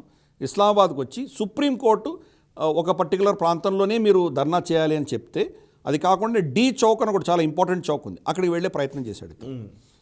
ఫైనల్గా అతను అక్కడ కంటైనర్ పైకి వచ్చి కొన్ని నిమిషాలు మాట్లాడి మాయమైపోయాడు. ఇక్కడికి అందరినీ రమ్మని పిలిచినప్పుడు మనకు వాళ్ళు ఎలక్షన్ డిక్లేర్ చేసేంత వరకు అక్కడే ఉందాము అన్నటువంటి వ్యక్తి కొన్ని నిమిషాల్లోనే అక్కడి నుంచి వెళ్ళిపోయి పెషావర్కి వెళ్ళిపోయాడు. పెషావర్ ఎందుకు వెళ్ళాడంటే పెషావర్లో తన ప్రభుత్వం ఉన్నది. ఇస్లామాబాద్లో కానీ లాహోర్లో కానీ ఉంటే కనుక పంజాబ్ పోలీసు అతను అరెస్ట్ చేస్తారేమో అని భయం. పెషావర్కి వెళ్తే తన ప్రభుత్వమే కాదు, పెషావర్ కోర్ కమాండర్ వచ్చి ఫయాజ్ హమీద్ కూడా ఉన్నారు అక్కడ. కాబట్టి ఆర్మీ కూడా తనని అక్కడ ప్రొటెక్ట్ చేస్తుందన్న ఉద్దేశంతో అక్కడికి పారిపోయాడు. అంటే తను పిలిచినటువంటి ప్రజలు టియర్ గ్యాస్కి, బుల్లెట్లకి దెబ్బలు తగిలి, లాఠీ చార్జ్కి దెబ్బలు తగిలి, ఎంతోమంది దెబ్బలు తగిలి చాలా పాపం దుర్భరమైన పరిస్థితుల్లో ఉంటే తను హాయిగా ఏసీ కంపార్ట్మెంట్లో వచ్చి అక్కడికి వెళ్ళిపోయాడు అతను. అంటే ఎంతటి ఫ్యాసిస్ట్ మెంటాలిటీ ఉందో అతనికి అర్థం చేసుకోవచ్చు మనం. ఇటువంటి పరిస్థితులలో ప్రభుత్వం కూడా ఏం చేయాలో తెలియనటువంటి పరిస్థితి. ఎందుకంటే ఆర్మీ బహుశా అతను సపోర్ట్ చేస్తుందేమో అనుకున్నారు వాళ్ళు. ఫైనల్ ఈ మార్చ్ జరిగేంత వరకు కూడా సుప్రీంకోర్టు తననే సమర్థించింది, ఇమ్రాన్ ఖాన్ సమర్థించింది. ప్రభుత్వం రిజైన్ చేసి వెళ్దామని షాబాజ్ షరీఫ్ అనుకున్నాడు. అప్పుడు ఫైనల్గా అతనికి ఆర్మీ దగ్గర నుంచి క్లియరెన్స్ వచ్చిన తర్వాత ఇది పెద్ద ప్రశ్న. ఆర్మీ ఎందుకు ఇమ్రాన్ ఖాన్ని ఇంత చేసినా కానీ సమర్థించింది అన్నదానికి ఒక పెద్ద ప్రశ్న. సరే, ఒక విశ్లేషణ ఏముందంటే బహుశా కమర్ జావేద్ బాజ్వాకి సంబంధించిన సీక్రెట్స్ ఏదో ఇమ్రాన్ ఖాన్కి ఫయాజ్ అమీద్కి తెలుసు కాబట్టి ఇలా జరిగింది అని ఒక విశ్లేషణ. మనకు అది తెలీదు, నిజాలు తెలియవు. కరెక్ట్. కానీ తప్పకుండా మాత్రం షహబాజ్ షరీఫ్కి ఫుల్ సపోర్ట్ రాలేదు ఆర్మీ నుంచి. సో ఇమ్రాన్ ఖాన్ రెచ్చిపోయి పేటరేగిపోయిన తర్వాత ఫైనల్గా ప్రభుత్వానికి గ్రీన్ సిగ్నల్ ఇచ్చిన తర్వాత అప్పుడు షహబాజ్ షరీఫ్ టీవీలో వచ్చి గత 4 సంవత్సరాల్లో ఇమ్రాన్ ఖాన్ చేసిన నిర్వాహకం ఇది, మన దేశ పరిస్థితి ఇలా ఉంది, IMF తోటి వీళ్ళే షరతులు ఒప్పుకొని వచ్చారు, మేమేం చేయలేదు, ఆ షరతులు మేము ఇంప్లిమెంట్ చేస్తున్నాము కాబట్టి మా చేతిలో ఏమీ లేదు అని చెప్పి 30 రూపాయలు పెట్రోల్ ధరలు పెంచారు వాళ్ళు. ఓకే. 30 రూపాయలు పెంచడంలో యాక్చువల్గా 20 రూపాయలు పెరిగినాయి. ఎందుకంటే ఇమ్రాన్ ఖాన్ దిగిపోయే ముందర IMF తోటి ఒప్పందం చేసుకున్న దానికి భిన్నంగా 10 రూపాయలు తగ్గించి వెళ్ళాడు ఆయన. ఓకే. కావాలని అంటే ఒక ల్యాండ్ మైన్స్ పెట్టి వెళ్ళాడు వీళ్ళకి. లిటరల్గా చెప్పాలంటే ఎక్కడ కాలు పెడితే అక్కడ బాంబు పేలుతుంది. వాళ్ళకు ఉన్నటువంటి ధర ఏదైతే 150-160 రూపాయలు ఉందో దానికి ఇంకో 20-30 రూపాయలు పెంచమని IMF అడుగుతుంటే 10 రూపాయలు తగ్గించి వెళ్ళాడు. అంటే వీళ్ళు అసలుగా నిజంగా 20 రూపాయలు పెంచినా తను తగ్గించిన 10 రూపాయలు కలుపుకుంటే 30 రూపాయలు పెరిగినట్టు. 30 రూపాయలు పెంచాడు చూడు అని చెప్పి గొడవ పెడతాడు. కానీ దానికి 10 రూపాయలు నువ్వే బాధ్యుడు కదా. అంతేకాదు 20 రూపాయలు కూడా నువ్వే ఒప్పుకున్నావు IMF తోటి. ఓకే. ఇప్పుడు వాళ్ళ రూపాయి పతనం చెంది 200 రూపాయలు పాకిస్తానీ రూపాయలు ఒక డాలర్కి ధర చేరుకుంది ఈరోజు. 180 రూపాయలు పెట్రోల్ ధర. అంటే రమారమి ఒక డాలర్ విలువ అక్కడ ఉన్నది. భారతదేశంలో డాలర్ కంటే ఎక్కువ. లాస్ట్ వీక్ మనం మాట్లాడుతున్నప్పుడు 190 అని అనుకున్నాము. 198 దాటింది. 201, 202లో ఉంది. ఇప్పుడు లగ్జరీ ఇంపోర్ట్స్ ని బ్యాన్ చేసినట్టుగా కూడా ఒక కథనం మనకు కనిపిస్తుంది. కరెక్ట్. ఏవా లగ్జరీ ఇంపోర్ట్స్ ఒకసారి చెప్పండి సార్. నిజంగా లగ్జరీ అని ఏ కొసాన్ అంటామో మనకు తెలియదు. అంటే నిజంగా అవి లగ్జరీ ఇంపోర్ట్ చేసుకుంటున్నారంటే ఆ దేశంలో ఏం ప్రొడ్యూస్ అవుతుందో పెద్ద ప్రశ్న మనకు. ఓకే. పెద్ద లిస్ట్ ఉంది, 40 దాకా ఉన్నాయి లిస్టు. అంటే కొన్ని చూద్దాం మనం. షాంపూలు, షేవింగ్ క్రీమ్లు, ఏరియేటెడ్ వాటర్ అంటే మన బిస్లరీ లాంటి నీళ్లు, పెట్ ఫుడ్ వాళ్ళ కుక్కలకి పిల్లులకి భోజనం, జ్యూసెస్, సిగరెట్స్, చాక్లెట్స్, టిష్యూ పేపర్లు, luxury items, cornflakes, jams and jellies, shoes, sunglasses. ఏంటి అసలు ఎక్కడ పోతుంది ఆ దేశం అది? ఇవన్నీ లగ్జరీ ఐటమ్స్. మళ్ళీ దాంట్లో ఒత్తిడి వచ్చిన తర్వాత పెట్ ఫుడ్స్ని దాంట్లోంచి తీసేశారు వాళ్ళు. ఓకే. అంటే వాళ్ళ కుక్కలకి, వాళ్ళ ఆఫీసర్లకి, వాళ్ళకి కావాల్సిన కుక్కలకి, వాళ్ళ పెట్స్ ఏవైతే ఉన్నాయో వాటి పిల్లులకి ఆహారం ఆ దేశంలో ప్రొడ్యూస్ అవ్వదు. అది కూడా ఇంపోర్ట్ చేసుకుంటున్నారు. అంటే దేశం ఎంత భ్రష్టు పట్టిందో అర్థం చేసుకోవచ్చు. అటువంటి పరిస్థితులలో ఇప్పుడు ఉన్నటువంటి సబ్సిడీ ఇంకా ఇప్పటికి కూడా 56 పాకిస్తానీ రూపీలు వాళ్ళు సబ్సిడీ ఇస్తున్నారు వాళ్ళ పెట్రోల్కి.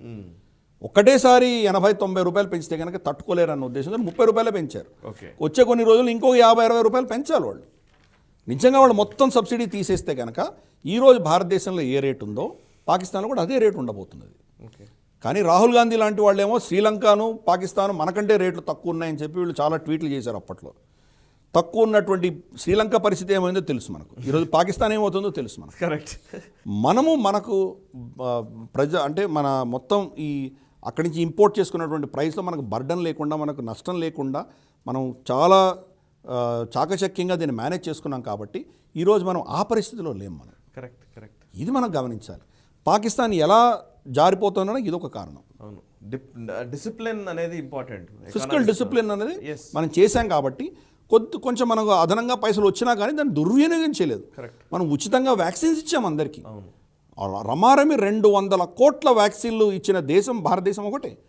దాంట్లో ఆల్మోస్ట్ 80-90% మనం ఫ్రీగా ఇచ్చాం. మనం కాకుండా చాలా దేశాలకు ఫ్రీగా ఉచితంగా పంపించాం మనం.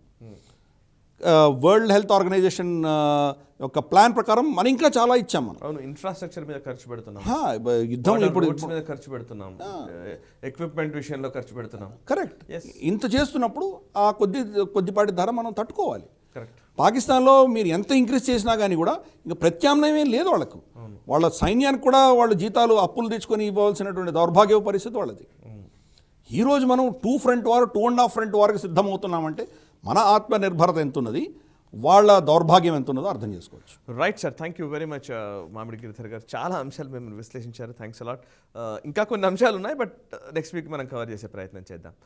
సో ఇది ఈ వారం గ్లోబల్ రౌండప్. అంతర్జాతీయ పరిణామాలకు సంబంధించి మామిడి గిరిధర్ గారి విశ్లేషణ మీకు ఖచ్చితంగా నచ్చి ఉంటుందని నేను అనుకుంటున్నాను.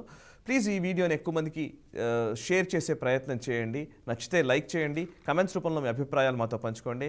గిరిధర్ గారు లేదా నేను మీ కమెంట్స్ ప్రతిదీ చదువుతున్నాము, వీలైనంత మేర వాటికి రెస్పాండ్ అవ్వడానికే ప్రయత్నం చేస్తాము. మీ సలహాలు సూచనలు కూడా ఖచ్చితంగా పరిగణలోకి తీసుకుంటున్నాము. ప్రతి మెసేజ్కి రిప్లై ఇవ్వకపోవచ్చు, బట్ మీరు కొంచెం టైం తీసుకొని మెయిల్ రూపంలో కూడా ఇంకా ఏమైనా ఇంపార్టెంట్ అంశాలు ఉంటే కనుక డెఫినెట్లీ మేము రెస్పాండ్ అవుతాము. And thank you very much. Comments చేస్తున్న వాళ్ళందరికీ కూడా లైక్ చేయండి, 10 మందికి షేర్ చేయండి. నేషనలిస్ట్ హబ్ యూట్యూబ్ ఛానల్ని సబ్స్క్రైబ్ చేసుకోండి. చాలామంది వ్యూవర్స్ నేషనలిస్ట్ హబ్ని ఆదరిస్తున్న వాళ్ళు ఉన్నారు, కావాలని చూస్తున్న వాళ్ళు ఉన్నారు, బట్ సబ్స్క్రైబ్ చేసుకునే వాళ్ళు కూడా ఉన్నారు. మాకు అనలిటిక్స్లో కనబడుతున్నది అదే.